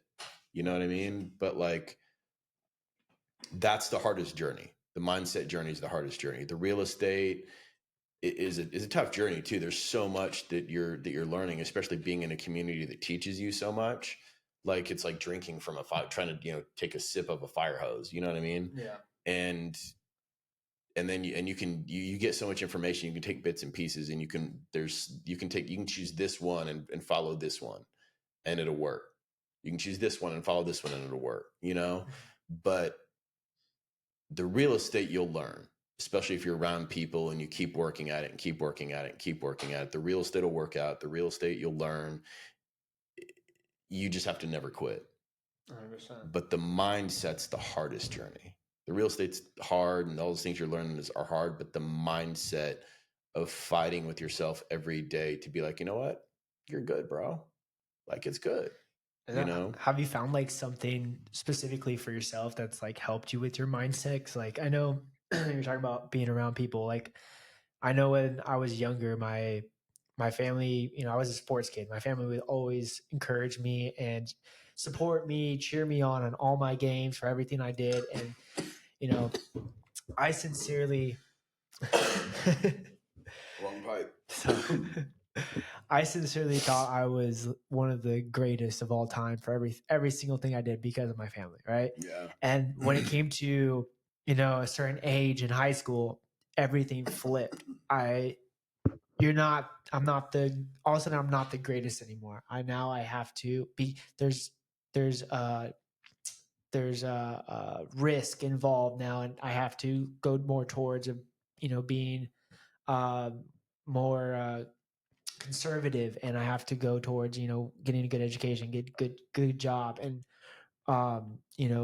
not be really myself, going out there taking risk, and and thinking, I know I'm not the greatest, of everything I do, but I know I can be good at it, and I can work on it, and I gain more Right. skill sets. And that's how I thought before, until is like, no, that's not on the table no more. You're not going to be a baseball player. You're not going to be a wrestler. You're not, you have to go and get a good job, and go that path. And that was based off that. So I felt like part of my rebellion as a kid too was that I wanted to get away from them. So because of that talk, and I wasn't figuring it out on myself because I'm just a kid. So I just naturally went into, doing, bad things, being a little rebel. Right. And instead of putting my energy towards something better, that's really going to help me down the road. And that's kind of how I felt I went off the ledge that way. Thankfully, through social media and everything, I found different entrepreneurs. Shout out Gary V.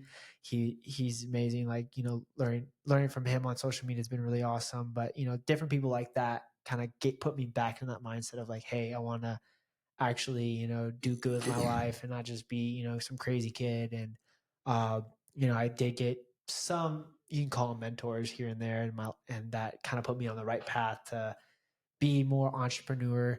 And I never wanted to get a career job for the longest time until I finally got to the post office. That was kind of like my fallback. And now I feel a little more stuck because of that. I'm in that post office, but I'm trying to break out, and that's me working every day a little bit, a little bit more, outside of my 9 to 5.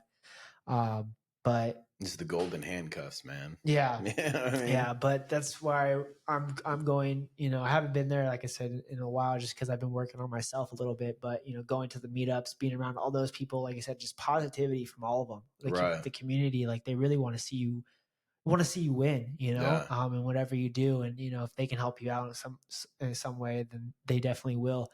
Um, but just this is why I want to do podcasts like this, because I get to be around different people with different perspectives, different skill sets, and can learn from them and their mindsets as well. So going back to it, yeah, what is there something specific to yourself that's kind of helped you get into the right mindset, that it takes, for you to progress and to continue each day, and get in front of those people, and just yeah, just better your lives and provide for your family.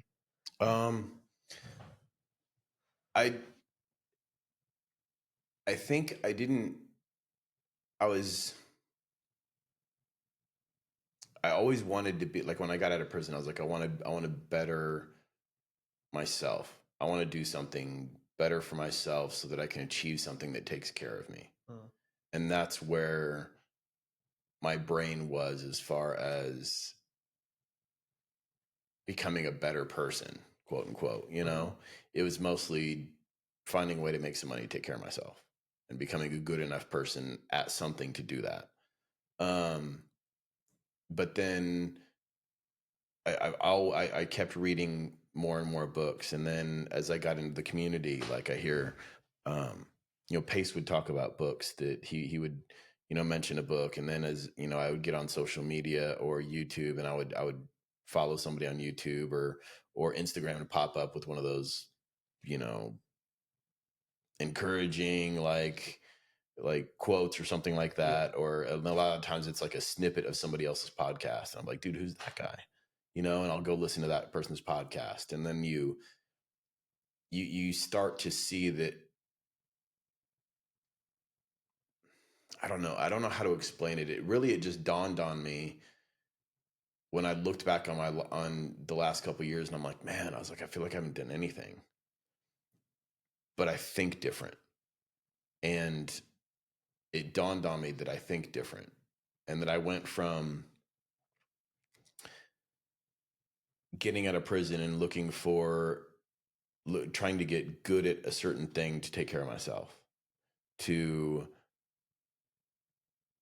wanting to take care of myself and people in my family who maybe don't have their own pathway. You know what I mean? Maybe helping them find a pathway. And then that grew into, it's like when I got a girlfriend, that grew into my girlfriend became part of that circle. And then as I started being around more people in the community and seeing more people in the community, somewhere along the way between being around really positive people and really I read the book, the Go Giver book, and that was just, I was just like, wow, like that's a really cool book. It's really, that book kind of helped shift my mindset of like, and not doing it to get something out of it, but really just caring about people, and then being in a community where people are genuinely caring about me makes me want to care about other people more. And so like at this point in my life, it's shifted completely to encompassing all the people around me. And when that happened, when I got to that place, it's like all the work I was doing to in real estate or in like learning a skill set to take care of myself, I feel like that was a slow journey for that first year or so. But along that journey, I was meeting people and I was reading books and I was hearing things on Instagram that led me to somebody's podcast that helped me grow as an individual, and like I would internalize all these little snippets. You know what I mean? I read a book and the whole book's amazing, and I would love to just immediately incorporate that into my life and be that person. Yeah. But of course that you can't. You know what I mean? And you're still battling the negative self-talk. And but there's something from that book that'll stay with you. And there's something from this book that'll stay with you. And then I'll read them 2 or 3 times. And so I'll read it again or listen to it again. And then there'll be something else that sticks with you. And it's just these little tiny pieces that all just start to fall into place. And you slowly start to become a different person. So there's not one specific thing that I can point to be like, that was it. It was just these different places and these different pieces. You know what I mean? Yeah. Whether it was books or multiple books, wasn't this book? Yeah. You know what I mean? Like the Go Giver was kind of a boost, but that led into this book and this book and this book and these little pieces of those books. And then you'll read them again and you'll get some more pieces, and you'll get some pieces from people you meet, and you'll get some people from like being at Bash Bros. You meet other people, you get around Pace Morby and you see how much he cares about people and wants other people to succeed. And like, then you meet maybe leaders in the community, you know what I mean? And again, I'm super blessed that this community is the way it is. And I don't want to give all credit to the community, because it's not. You can, if you're not in the, you don't have to be in this community to find those kind of people. You can find them at church. You can find shitty people at church too. You know what I mean? But you can find them at church. You can find them at maybe some place that you volunteer. You can find them at, there's other place. Just put some All effort around out. you, really, all Right. around you, everywhere you go. Right. Put some effort into finding a place that's positive. Wherever that is or whatever that is for you, find that place that's positive and surround yourself with positive people who care about other people and live there. You know what I mean? And read books and listen to podcasts. And I mean, I don't, I mean, podcasts aren't the end all be all of growing as a person, but they help a lot. You know what I mean? I mean, I've listened to so many podcasts where I'm like, wow, like mind blowing. You know what I mean? Where you have two people sitting down that are genuinely like trying to learn from each other and grow, or like just share information. You know what I mean? And then like you hear somebody will tell their story, or they'll say a quote, that just comes from them, or they'll be like, well, hey, this is what I did. I was going through X, Y, and Z, and this is what I did. And you're just like, wow, you know what I mean? And then maybe you follow that person or something like that, and you get little more snippets. But it was all of that to say, I think it was just these little itty bitty pieces from a bunch of different places over the course of a year and a half that just slowly started to fall in place and change me Yeah, it's kind of like slowly. you're finding your puzzle pieces and you're putting them together as you're going down your journey. Exactly. And through the process of going through that journey, I didn't realize I was going through that journey through most of it. You know what I mean? It kind of dawned on me a year and a half later when I'm like, I, I think about things differently. You know what I mean? And then pieces started like pieces of like my business life or real estate that I was trying to pursue that weren't really going anywhere. Those pieces started to fall into place. And I think it was God or the universe or whatever your higher power is. For me, it was God. But I think it was God saying, now you're ready. When I'm sitting in prison and I'm when I first get into prison, I'm praying. I'm like, why didn't you help me when I prayed before to like, help me do something better that could better my life? You know what I mean?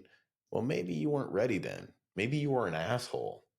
You know what I mean? Yeah. So why am I going to bless this asshole with something he's just going to ruin? You know what I mean? Yeah. So I think when I got out of prison, it was really like almost every prayer and prayer that I prayed in prison, especially the last couple of years, I had a pathway, I had a goal. I was building a desire to become a better person and to help other people while I was in prison. And I think that's what God wanted from me. He wanted me to become a better person so that he could bless me. You know what I mean? Yeah. And then as I got out, I still had some growing to do. You know what I mean? But he still put people in my pathway. You know what I mean? My relationship with my parents when I first got out of prison, a lot of people were worried I was going to be angry and have issues and stuff like that. And I was blessed with the things that I'd learned and that was okay. And then I met an amazing woman and my girlfriend who also encouraged me and helped feed and encourage that journey. You know what I mean? Yeah. And I've learned a lot of things from her. And like some of the ways she looks at things, you know what I mean? Like, is that helpful? You know what I mean? Like when I've got negative self-talk, she's like, why are you saying that? You know what I mean? Like, is that helpful for what you're doing? Like, where does that come from? Why do you feel that way? You know what I mean? And That's like, cool. look at it different. You know what I mean? Try to, look at it more positive, and if it's not helpful, don't do it, you know? Which of course is easier said than done. Yeah. You know what I 100%. mean? 100%. But that again is something that it's little steps, you do this thing that you want to change and you do it over and over and over again. And then one time you don't do it. You catch it and you don't do it. And then you do it 3, 4 more times. Then you catch it twice and you don't do it. Then you do it three more times and you catch it a couple more times and you don't do it. Then eventually you're not doing it very much at all. You still do it, Yeah. but like the majority of the time you're catching it and you're slowly changing, and that takes time. You want it to happen so quick, but it doesn't. It takes time. And so I was blessed to be able to look back on a year and a half after I got out, and it's been a couple years now. It's been 2.5 years now, about 3 years. Time flies. Yeah, it's been like 3 years since I've been out now, but like I was able to look back on, the first year and a half, maybe even 2 years that I got out, and I was blessed with the ability to see that journey. And God blessed me with the ability to say, "Hey, look where you are now." You know what I mean? And I would encourage people to give themselves credit. Be when you're changing who you are, be patient with yourself. Very patient. Be very Yeah. patient. And I talking about like, you're asking God and you're mad at God, like, why is this not working out for me right now? Like, I'm trying, I'm doing, but it's just not that you're not ready yet, And I Right. saw, like a thing on Instagram about Steve Harvey talking about his story and how he'd be doing XYZ and working hard, and he'd be like, God, can I please just can I make it? I want to make it. And he's just like, you're not ready yet. You're not ready yet. And then finally he gets to a point in his life where he's like, all right, you're ready now. And then his career takes off. So Yeah. a similar thing there. And having a partner that is very supportive in the way it sounds like she speaks to you in a certain way that helps you. She doesn't just speak like at you, but she has a conversation and helps you think. And Yeah. so that's really cool. I mean, her being a psychiatrist and everything helps, I'm sure, Yeah. as well. That's really awesome. Yeah. And um, and and I'm blessed too that she doesn't psychologize me on a uh-huh. regular basis. You know what I mean? Yeah. But she's very encouraging when I do recognize something or see something, or I'm stuck. You know what I mean? That's And really and cool. and we talk and we sit down and talk and like really kind of go over it. She's very encouraging and and again kind of helping me like Yeah. maybe reframe how I view myself or something like that. So between having somebody who's supportive on that end while I'm getting the same information from books or the people around me or podcasts, having somebody who is encouraging on my side is definitely a huge help as opposed to somebody Yeah. who's battling against that journey. You know what I mean? That's really great. Yeah, Yeah. because I know some people are trying to go down that journey and their partner's battling against it. Their family's battling against it. Their friends are battling against it. You know what I mean? And to me, just remove those people. Yeah. You know what I mean? And if they're battling against your positive journey and you're where you're trying to go is being a better person, remove those people from your life. If they're family, you don't have to remove them. Obviously, they're family. You know what I mean? But like, you can not hang out with them as much. Yeah. You know what I mean? You 100%. can um you can participate in a different way. You know what I mean? Maybe if you become a certain person when you're around them, just participate in a different way. You know what I mean? And that's really hard because it's so easy to fall back into whatever's around you. No, 100%. Like I won't lie. Like sometimes I do feel a little like weird or out of place when I do go visit my family, just because their mindset is one way, and I don't want to fall back into just go to your 9 to 5. In I don't know. Sometimes I feel like they look down upon me. Mm-hmm. Just because I don't have this great career. I mean, I'm very blessed with what I have. Don't get me wrong. I'm very grateful for it. But I'm not like some big time, and um, I know they don't have their life figured out, but they've been living this life, and they get the things done that they need to get done. And I feel like myself, I'm not there. I'm not able to do the things they're able to do yet.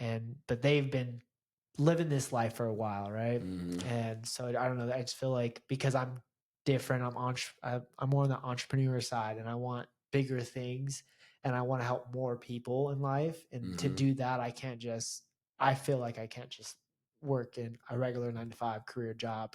That'll take care of me, maybe take care of my wife and my family, but I want to take care of more people. as Right. well, or at least have the opportunity to do that, and give the opportunity to others. So, but yeah, just not falling back into that is a little hard and difficult, but working on that, every single time is good, Yeah, for sure. but yeah, don't fall back into that for sure. Yeah, and a lot of times, like, and sometimes it's hard and it's frustrating, but sometimes you got to give your family a little bit of leeway when you're on a journey of change because they know you as one person. You've been that person your whole life. True. You know what I mean? And like when you're going on that journey of change, you're going down that journey of being an entrepreneur or something like that, and it's not something that they've ever seen you do before, or they haven't lived your life. They haven't heard the things you've heard that sent you on that pathway. You know what I mean? I will say too that they have tried um, starting some of like their own little side hustles and businesses, and I think because they failed and miserably, like they do amazing job at a lot of things, but the little business or side hustle they were trying to do, they failed. And I mean, I understand, like they don't want the same for me, right? Mm-hmm. They don't want me to put my time and effort in all this and fail, but it's what happens. Sometimes you Right. fail, and honestly, that's the best situation because you learn so much from that. You learn more from a failure than you do a success most of the time. Right. And so failing teaches you, obviously, what not to do, or how we can make this better. Now I'm more curious about the situation, like how can I make this work. So but yeah, them having that mindset, like I did this and I failed, I don't want my son to the same thing to happen to them as well. So Right. but but yeah, that's just talk about that mindset of what they might think, and give them a little slack too, Yeah. so they think of me one way and have their own experiences. So I definitely get what you're saying there. Yeah. Yeah. It's going to take a lot for them to think of you as the person you're becoming. Like you'll probably have to become that person and be that person for a little while for it to dawn on them one day that like, oh, he's this different person. Well, I've 100%. been this different person for at least like 3 years. You know what I mean? No, But yeah, like, 100%. I've been thinking that yeah, the moment is when I send them like a check for 10,000 or something. They're yeah, like, "Oh, what? This is right, real. This is really working." I was like, "Yeah, right, mom, I told you. I've been working on this. I'm gonna yep, fail for like a year, but after that, it's gonna slowly progress." yeah. But And that's the thing too. Like, and that's what's good about like where we met and like who, a lot of people that we hang out with is they're very encouraging, and you hear their stories and you hear like that. Hey, it's you don't just try once and everything works out perfectly. yeah, You know what I mean? You don't start a business and have like no problems and everything works out perfectly and now you're successful. yeah, And I think a lot of people they romanticize starting a business. They romanticize being an entrepreneur and they start something and they try and it doesn't work and they're just like, what the fuck? I'm not, this did not work out the way I expected. And then it's easier to just, I'm just going to go with this job. This is what I know. yeah, And it takes a certain mindset and a certain person. And some of us are those people. Some of us are the kind of person who's just like, whether it's because we're stubborn or we've learned to be a different person or something like that. I think a lot of us start out as just being stubborn. yeah. You know what I mean? And being like, I don't give a shit. I'm gonna keep doing it.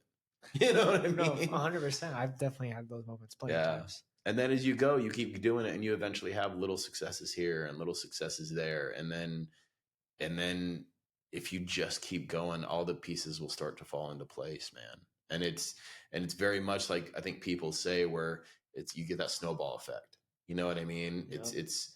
It's a little bit more and a little bit more and a little bit more, a little bit more. And it's such a long journey. But once that snowball goes over that hill, it just rolls. Yep. And the journey from here to there feels so long. I know you might You start with know? that one tiny snowflake, that one tiny moment, but Yeah. you put a million snowflakes together, you're getting a snowball that's and just Yeah. keep going and progressing there. So thank you, man. I know we're going pretty long here. I know you might have some other things to do, uh but just can you just tell us just a little bit about what you're doing today? Just give us a brief, like a little summary, just so we kind of know what you're doing now. I my girlfriend and I started a real estate investment company. And Shout it out. What's your real estate company? Havindi Industries. What is it? Havindi Industries. Havindi Yep, it's Industries. a combination of her daughter's names, Oh, Havana cool. and Indigo. Awesome. Oh, Yeah, Indigo. That's a pretty yeah, awesome name. I yeah, like yeah. that. That's cool. So we started and basically we house hacked. So we bought a new house. I spent about a year remodeling her old house, and we put it up as a midterm rental. It's been doing really really well. And then the house that we bought, we have a casita behind it, and I remodeled that also, or didn't remodel. I just finished it. I didn't have to tear anything down. It was just empty. It had sheetrock and then nothing else in it. Okay. And so I finished that out, and we started renting that. That's done really well. Um, and then we just recently came to this house, and we have this house that we. Which is freaking awesome, by the way. I love this place already. Thank you, thank you. We do too. It's a cool house, man. We were blessed to run into it. Bro, I'm gonna have to For come over sure. some more. Yeah, absolutely. You're always welcome. Yeah, bro. But that's given us the ability to. That's given us another door to rent out. So we've been concentrating, and so we're actually in the process of getting that house ready to rent out, and we've been just concentrating on midterm rentals for the last I guess a little over a year or a year and a half, almost 2 years, I guess, and it's done really good. We've had a couple months of vacancies just recently, but I met somebody at the meetup who does kind of a white glove service with Airbnbs, and kind of picks and chooses his Airbnbs a little bit, and he ran some numbers for me in the area that we're in, and they were really really good numbers. So I think we're in the process of kind of changing some of the things around at the properties a little bit to accommodate Airbnb and midterm rentals, kind of changing some things to kind of accommodate Airbnb a little bit more. And I think we're going to hybrid it and just see what happens. If it doesn't work out, we'll just go back to the midterm rentals, or if it works out better than I could possibly imagine, maybe we veer off the midterm rentals a little bit. We'll just see how it goes. Yeah, gotta know until you try Pivot it from out. there, right? Pivot Test how we it. need to pivot. And then just recently, I purchased a mobile home. I've been trying to get into mobile homes for a while, and it's been tough trying to figure it out. But we we just purchased a mobile home. I got the funding for that from a guy that I also met at Bash Brothers, who does mobile homes, and I'm That's actually doing cool. mobile homes with somebody else, but he does mobile homes and lending, and so he lent me the money for the mobile home, and we've been doing that for the last I guess 3 months, me and my current partners, and we're probably about 2 or 3 weeks away from having that finished and throwing it up to try to sell it. So that'll be my first mobile home. Ideally, what I'd like to do is pick up enough mobile homes that I'm doing like 4 to 6 at a time, and that also part of that is also helping other people too. Like there's a guy that um, was helped my girlfriend do some stuff around her house before we met, and then I hired him to help me do some of the remodel Nice. in her house, and he's kind of a handyman. He's got his handyman business, and I'd like to help him grow a business that takes care of his family and his wife Yeah. and stuff too. So what I have in my brain anyway is I'd like to get enough properties going that I've got a guy that helps me now, so but he can only handle about one at a time. Um, so I want to bring him on and teach him kind of what I'm doing and teach him the things he doesn't know, and but help him get his own business started. So he's kind of like my main go-to guy. And then maybe he starts hiring people. Now he's got 2 or 3 crews, and he's just like blowing out our mobile homes for me. And so help him start a business while I'm, helping grow my business and things like that. But yeah, ideally I'd like to have, 4 to 6 at a time and just flip some mobile homes, man. Bro, and to think that none of this possibly it possibly would have never existed, you would probably never be doing this if you never went and robbed a bank. That's true. That's Like, very true.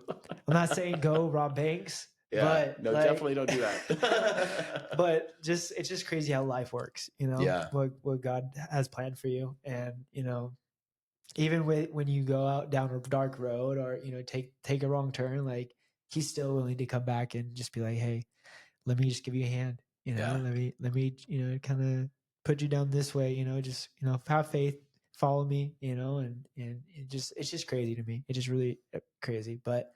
Um, but yeah, man, that's awesome. You got the mobile homes starting to yeah. to Yeah, catch. so we'll see. I've done a lot of physical work on this one, Uh-huh. which is not kind of the pathway I want to take. Because I haven't had a chance to look for any other mobile homes or kind of go search for the next one. Yeah. Which I think my time is spent better finding more mobile homes. Gotcha. So I think the next one I'm going to try to do, and my current partners are they have been doing it before and kind of helped me get started with this one. Gotcha.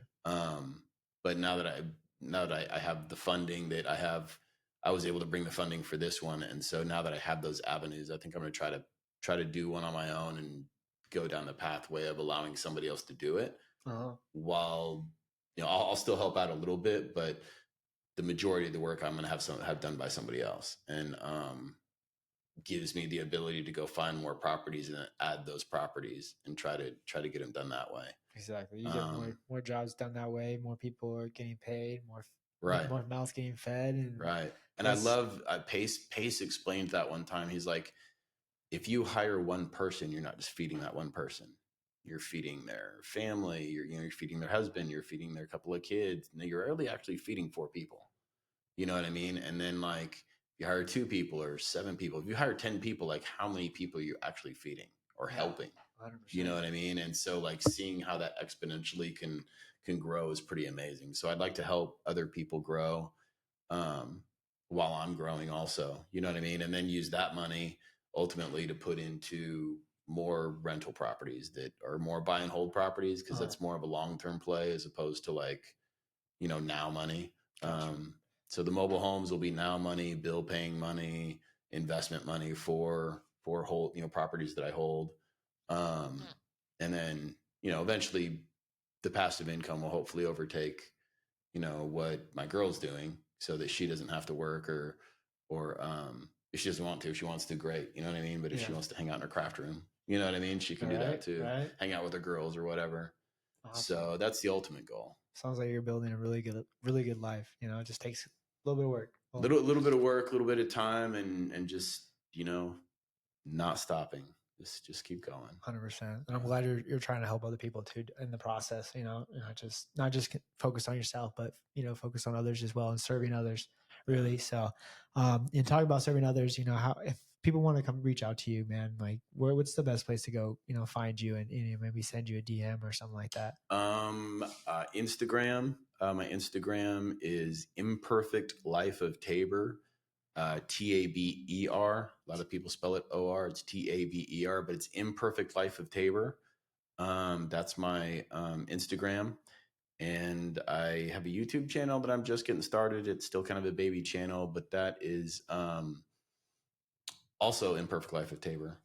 And then my podcast is just the Imperfect Life podcast that you probably won't be able to find anywhere if you searched it right now. But hopefully, I'm sure hopefully somewhere down there you'll be able to find it. I only have at this time 2 episodes that I published, and you should look up the name. It'll pop up. I'm sure. Imperfect Life. I like that. Yeah. I like that a lot. Yeah, and that's kind of my the theme of what I'm trying to present to people is that you can make mistakes, you can do all the wrong things, and you don't have to do everything perfect to get results. You know what I mean? Go out and like if you're trying to make phone calls for wholesaling, it doesn't have to be the perfect phone call. You know what I mean? If you're trying to, and I'm kind of going through this myself too right now with the mobile homes. Like I don't exactly know. I don't have it just in my head like knowledge to well, I know this mobile home and this place, I can get it. This price is the price I need to get it for, and but it's going to cost me this much to put into it, and I can sell it for this much. I don't have all that knowledge in my head yet. That's still knowledge that I'm developing. So I'm probably going to make a mistake. It's not going to be perfect. It's going to be an imperfect journey. You know what I mean? But like, as long as I'm learning and moving forward, that's all that matters. Imperfect action will take you to a lot of different places. So I did hear this before too. That I mean, in God's eyes, you're perfect. I mean, I know to us we're imperfect, right? We nothing Yeah. could be as perfect as God, but yeah, he made you perfect, as perfect as He wanted you to be. You know, Yeah. just the way you are. And I've also heard like, in this moment, you're you're exactly where you need to be. You're in the perfect, perfect moment, perfect place. Like it's just different perspective, I guess. Right. For sure. It definitely, For than sure. so. But yeah, so definitely check that out. Imperfect world, imperfect life, Tabor. Imperfect life with Tabor. Imperfect life Yeah. with Tabor, Taber. And on YouTube, definitely show him some love there too. How But about you? I'm on pretty much all the platforms. The no official bearded lender on Instagram, TikTok. Excellent name. Uh, and, I started out wanting to be more of a lender, but that's kind of where the name come from, and I just kind Yeah. of kept it with me. Down the line, I want to do more lending in real estate, for people's businesses and things of that nature, and just really, um, another reason I kind of kept it is kind of like calling myself like the worst lender, basically, because I lend without the expectation of getting back, so it's like, kind of Yeah. thing, just going out there to give, serve others, without the expectation of receiving something in return, which as a lender, that's you're It's not. a terrible way to be a lender. Yeah, Yeah. but in life, it's just like I don't want to expect anything. I want to go into a situation not expecting to get really anything out of it, just to enjoy that moment and just be present and make the best out of it as I possibly can, because that will result ultimately, in something greater down the line. And it's the way I kind of see it. So, but yeah, official bearded lender on pretty much all the webs on all the platforms. Okay. Unless you look on LinkedIn, then Vincent Trujillo, Trujillo. But yeah, pretty much everywhere. I really want to focus on this, doing YouTube, podcast, and LinkedIn, and then down the road, what my vision is to, because I'm my niche is fractional real estate. It's more of a passive type of strategy, right? And but What is fractional real estate for people who don't or know what it is? it's essentially you essentially being a landlord without having to do all the landlord duties. So going out and owning a property, but you're only owning a portion of that property. So you don't need to come in with all this capital to actually go that you would need to go buy a home on your own. Okay. You're coming in, and it depends. It varies from who you're working with, and when it comes to fractional real estate, it varies who you're working with, how much you can actually invest with. So like with the company I work with, our minimum is only $250 versus Okay. some places it can be 5,000, or there's other platforms which um personally I don't think are as great, but you can do with like say $10, but Yeah. it's so you're coming in with less capital, you're owning a property directly, you have direct ownership, but you're not having to manage it, you're not having to deal with tenants, but you're still getting cash flow, your money's still appreciating with the property, and then you're still getting those tax benefits that come with real estate as well. So Okay. um so what I was saying is that you still, at the end of the day, you still need money to do that, right? You still need money to invest. So what I want to do with my social platform, mostly with like Instagram, TikTok, is fine, and this will go good with my ADHD or ADD, right? Finding different hustles that I can do for say like 30 days and just record that journey, that progress, and how people start those hustles that they might like. That go, one that I always talk about is and you might have seen it online too, is like a trash service. You're simply just charging some kind of subscription fee to your neighbors and say, hey, I'll take your garbage from your house to the sidewalk. Literally Oh, something that's so cool. simple as that, right? And Yeah. then I've seen it go even further where they're doing like power washing. They're power washing the inside of the trash cans as well as an extra upcharge. Okay. So something as simple as that, it could be, really anything. I don't know. There's so much out there. Yeah. There's so much out there. A lot I of haven't heard that, man, but that's cool. yeah. That's cool. And people do that. Hmm.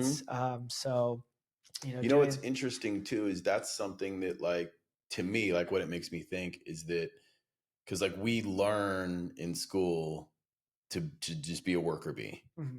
You know what I mean? Nobody teaches you entrepreneurship. Nobody teaches you like financial education. You know Yeah. what I mean? If they teach you anything, they might teach you how to write a check.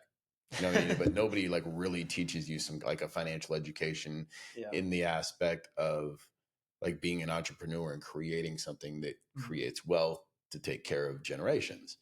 And so like that's really neat. That idea is really neat because I think if like kids too, even if kids are watching it, like that's something a kid can do. That's something a middle 100%. schooler kid can do. That's something. And so they're learning at that early age that here's a business and here's how I'm building this business. And they learn like different Yep. things to add on or how do I manage my money when I get it. But then also like for somebody like your age, you know what I mean, who's maybe doing it for social media and like, like trying all these different things out for social media so other people can see it, it opens your mind to what the possibilities are after being trained for however many years that this little worker bee is how you do things. Yep. And so they might see you doing something with a trash can or with a trash service and like be like, well, that's a great idea. Let me try that. But then it might open up their minds to like other things. And especially if you're doing something on social media where you're kind of for Yep. 30 days doing multiple different things every 30 days. That's a great idea, man. I love Yeah, that. because like I said, investing's great, but you still need the cash to invest, right? Right. So, and 250 to some people is nothing. 250 to others is like, for me, it's like a third of a paycheck or something like that. Yeah. And like I have my job does well enough to pay bills, but it doesn't really have to do as well to do outside of bills, right? Right. But yeah, so just doing those hustles, inspiring people to just try different things out to make extra cash, and talking about starting young in your entrepreneurial journey, and investing early too. Just like a fun fact, I did like a cool I made a calculator with ChatGPT, based off of the earnings, the projected earnings that we make on average, at Mogul. Basically, we have like an average of 18.8% IRR return, so internal rate of return. And so I put that into a calculator, did all this. I don't even remember exactly what I did, but it took me, like a few hours. And basically, I found out that if you just invested the minimal $250, right, for every single month, you just put $250 into whatever property, and you reinvested your monthly dividends and everything. So this is a long-term play. You're not touching you're not taking any money out. You're leaving it in and you're letting it grow and compound while additionally adding 250 each month. And after between like 20 to 25 years, you'd be a millionaire. Really? Yeah, 20 to 25 years. So, Wow. if you're 18-year-old kid and you understand the concept of investing and why it's beneficial, go out, hustle, make 250 bucks a month and just put it, invest, right? Yeah. Or you're a parent and you're wanting to send your kid to college, or you just want them to be set up so that maybe instead of going to college they can start their own business and they have capital to do so, or whatever the case is. Once they're you start from when they're newborn to 18, or to I guess 20, they're once in their 20s, they're they can have $1 million to play with, and Yeah. so there's so many cool things you can do here, right? And so I'm just trying to think of different possibilities. And so, but yeah, I just want to help, like I said, with the social media thing, doing the side hustles, that can just be something to help really anyone to figure out how can I have extra 250 bucks, Right. 250 bucks, Yeah. to invest to real estate. And Well, and that's cool too, because you're giving them a pathway to be able to follow this pathway.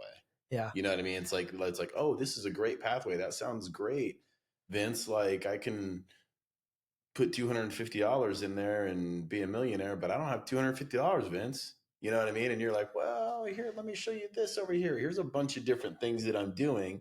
it can Yeah. make you the $250 to follow this other pathway. That's Yeah. cool, And man. that's what I've been seeing too, is like, yeah, I want to help people, and um, I want to help people that don't really have the money yet, right? But Yeah. I'm still gonna kind of do a separate strategy when I go, talk to maybe higher income earners as well, and help them just grow their wealth, Yeah. simply. But I want to help those people that don't really either don't come from money, don't really understand how to that there's a different way of life than just simply going to a regular 9 to 5 job and just living that life, which is not bad, but some people they're perfectly happy with that, and that's totally fine. But if you're wanting more, there is more out there, like you were talking about with your story, that you just got to open your mind to different things, right? Right. Find a different pathway. You don't know what you don't know. So Sorry, that sounds really weird on the microphone. My second podcast, ladies and gentlemen, so I'm learning that it's picking up everything. Trying to pour some no, water. this equipment's really good. I've been really enjoying this. It's taking me a while to get used to it though. Yeah, me too. But Sorry, go ahead. no, I was just saying, yeah, man, just But helping people find yeah, like their different pathways to be able to. exactly, just trying different things out. Really is what it is, and like I said, it would go good with my ADHD, ADD, whatever I have. But finding new things to just get excited about, and enjoy it, have fun, and make some money. And if I don't out from that one thing, that's fine. I probably learned a whole lot. Yeah. So it's just going out there and just doing stuff, really, and being out there, putting myself out there. And like I said before, just hope maybe I might be able to meet more people that I never thought I could imagine that I would have met them. That'd probably be really cool. So if I never went to the meetings, I've never met you. But so yeah, that's really what it is. Just want to help people as much as possible in different ways, and so my mind just gets going, and now it's just time to really execute. So it's been difficult figuring out a way to do all these things while at still working my full-time job, especially being out there in the sun all day. It takes a lot out of me, more than like I'm only, what am I, 28 years old? I'm 28 years old, and like my shoulder hurts, my back hurts. Like I'm like, what is going on, man? Like I shouldn't be feeling like this, but yeah, bro, I'm just figuring it out, as I go. That's good, man. That's all you can do, man. And you're definitely like moving forward. You're not stagnant. You know what I mean? You're not stagnant. Like your brain is, you're already in have a good mindset of like looking at something forward, looking at something bigger, and embracing the podcast, and embracing like the 30-day challenge kind of thing, with different ways to like have a side hustle, and then like incorporating that into like investing, and just, it's like you're in a better place than 98% of everybody else on the planet doing what they're doing. So yeah, I will say, like, don't be afraid to just kind of take a pause though, because I feel like that kind of stresses me out. Like if I'm not working, I'm stressing. yeah, So, but because I'm like I have to do something all the time, but yeah, I feel like I've realized that I don't need to be doing something all the time, and sometimes I can just take a breather, work on myself, which is kind of like what I was telling you. I was just working on myself this month a lot. yeah, Kind of happened in a way I didn't think it was going to, where my niece came down from Oklahoma, and we're spending time with her. So that kind of took me away from work, but ironically, that's kind of what I needed. I needed to kind of take a break from that and just kind of grow as a person, and figure out some things, and work on my mindset, and work on my relationship with God. So definitely continue to grow in different ways, but don't feel like you have to be working every living second. I mean, that's the person you are. Like if you're yeah, Alex Hermosi, then yeah, yeah. that's he loves to do that. That's what he loves to Right. do. So he feels like that's every single day he wants to, be busting ass, and I respect that. But if you're also a person that needs a little break every now and then, don't feel Right. scared or to do that. It's just okay to take a break if you need a break, for sure. 100%, 100%. That's just the person you are. Sometimes when you're I think you're in the process of changing your mindset, or working on yourself, or learning something new, or trying to build a business. I think a lot of times you get you can get overwhelmed with the, I have to be doing something. I have to be doing something. All If I the time. stop, yeah, if I stop, then I'm not growing. I'm not learning. And it's like, that's not necessary. Live in the game, not the gap. You know Yeah. what I mean? Right. Like, Right. you've grown this much over the last 6 months. It's okay to take a month. You know what I mean? And just kind of reset and reground yourself and then go from there. Because if you burn yourself out, your path, your growth path is going to slow down.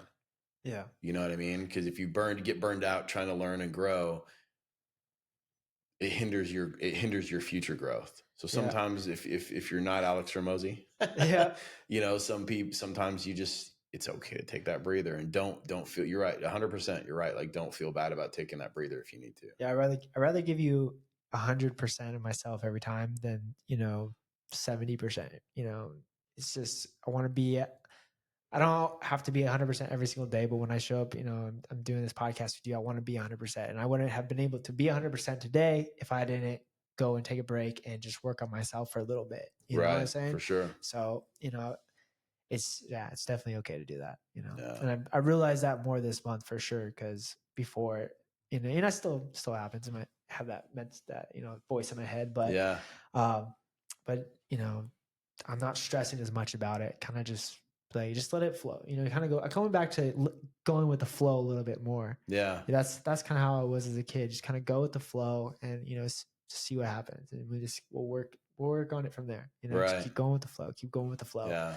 And the opportunities will come. You know what I mean? Yeah, exactly. Opportunities will come. You Yeah. just got to take advantage of them when they do come. Right. And be ready to take action. So For sure, man. Yeah, man. I don't know. Do you have any more? Um, Anything else you want to go over or talk about? I don't think so. Not that I can think of at the moment. Not that pops into my head, man. No, yeah. Well, it was great having you. Yeah. I really 2 enjoyed hours. it. Yeah, that's good, man. That's great. awesome. That is Yeah, really yeah. awesome. Yeah, I like the long form. So I don't like to put like parameters or like No, guidelines on it too much. Just like, let's hang out and talk, man. Talk about exactly. whatever Exactly. we feel like talking about. Yeah. No, this is no shade to the other podcast guests that I've had in the past, but this is probably one of my favorite ones for sure. Because Really? yeah, Right on. longest one for sure. Yeah. And definitely the best one that I've enjoyed, just because there's more. I think of the in-person thing helped a lot. Yeah. But it was just really For sure. conversational. The other ones were more about a specific thing as like a strategy or Yeah. I don't know, but this is more just kind of like, let's just talk, have a conversation, tell a Yeah. story, and I really enjoy this a lot. Cool. I Cool. really I did. did too. I really enjoyed it too. It's my first podcast with another human being. So Yeah, and you it got was this great. cool setup as well, man. So this is awesome. This is Yeah. absolutely awesome. Well, thank you. No, thank you, Tabor. I appreciate you a lot. Yes, sir. I appreciate you. Thank you. Of course, brother. Yeah, I'm super glad I met you, man. And we'll hopefully I'll be able to build something that can help your friend when he gets out of prison, man. Yeah. I can help put him on a pathway that I was looking for. Yeah. Because I'm sure we'll figure something out together for Yeah, sure. for sure. Regardless, so for sure it'd be awesome. awesome, man. Yeah. Well, I appreciate you. I appreciate everyone for listening in or watching in. Yeah. Till next time. Catch you later. See you guys later.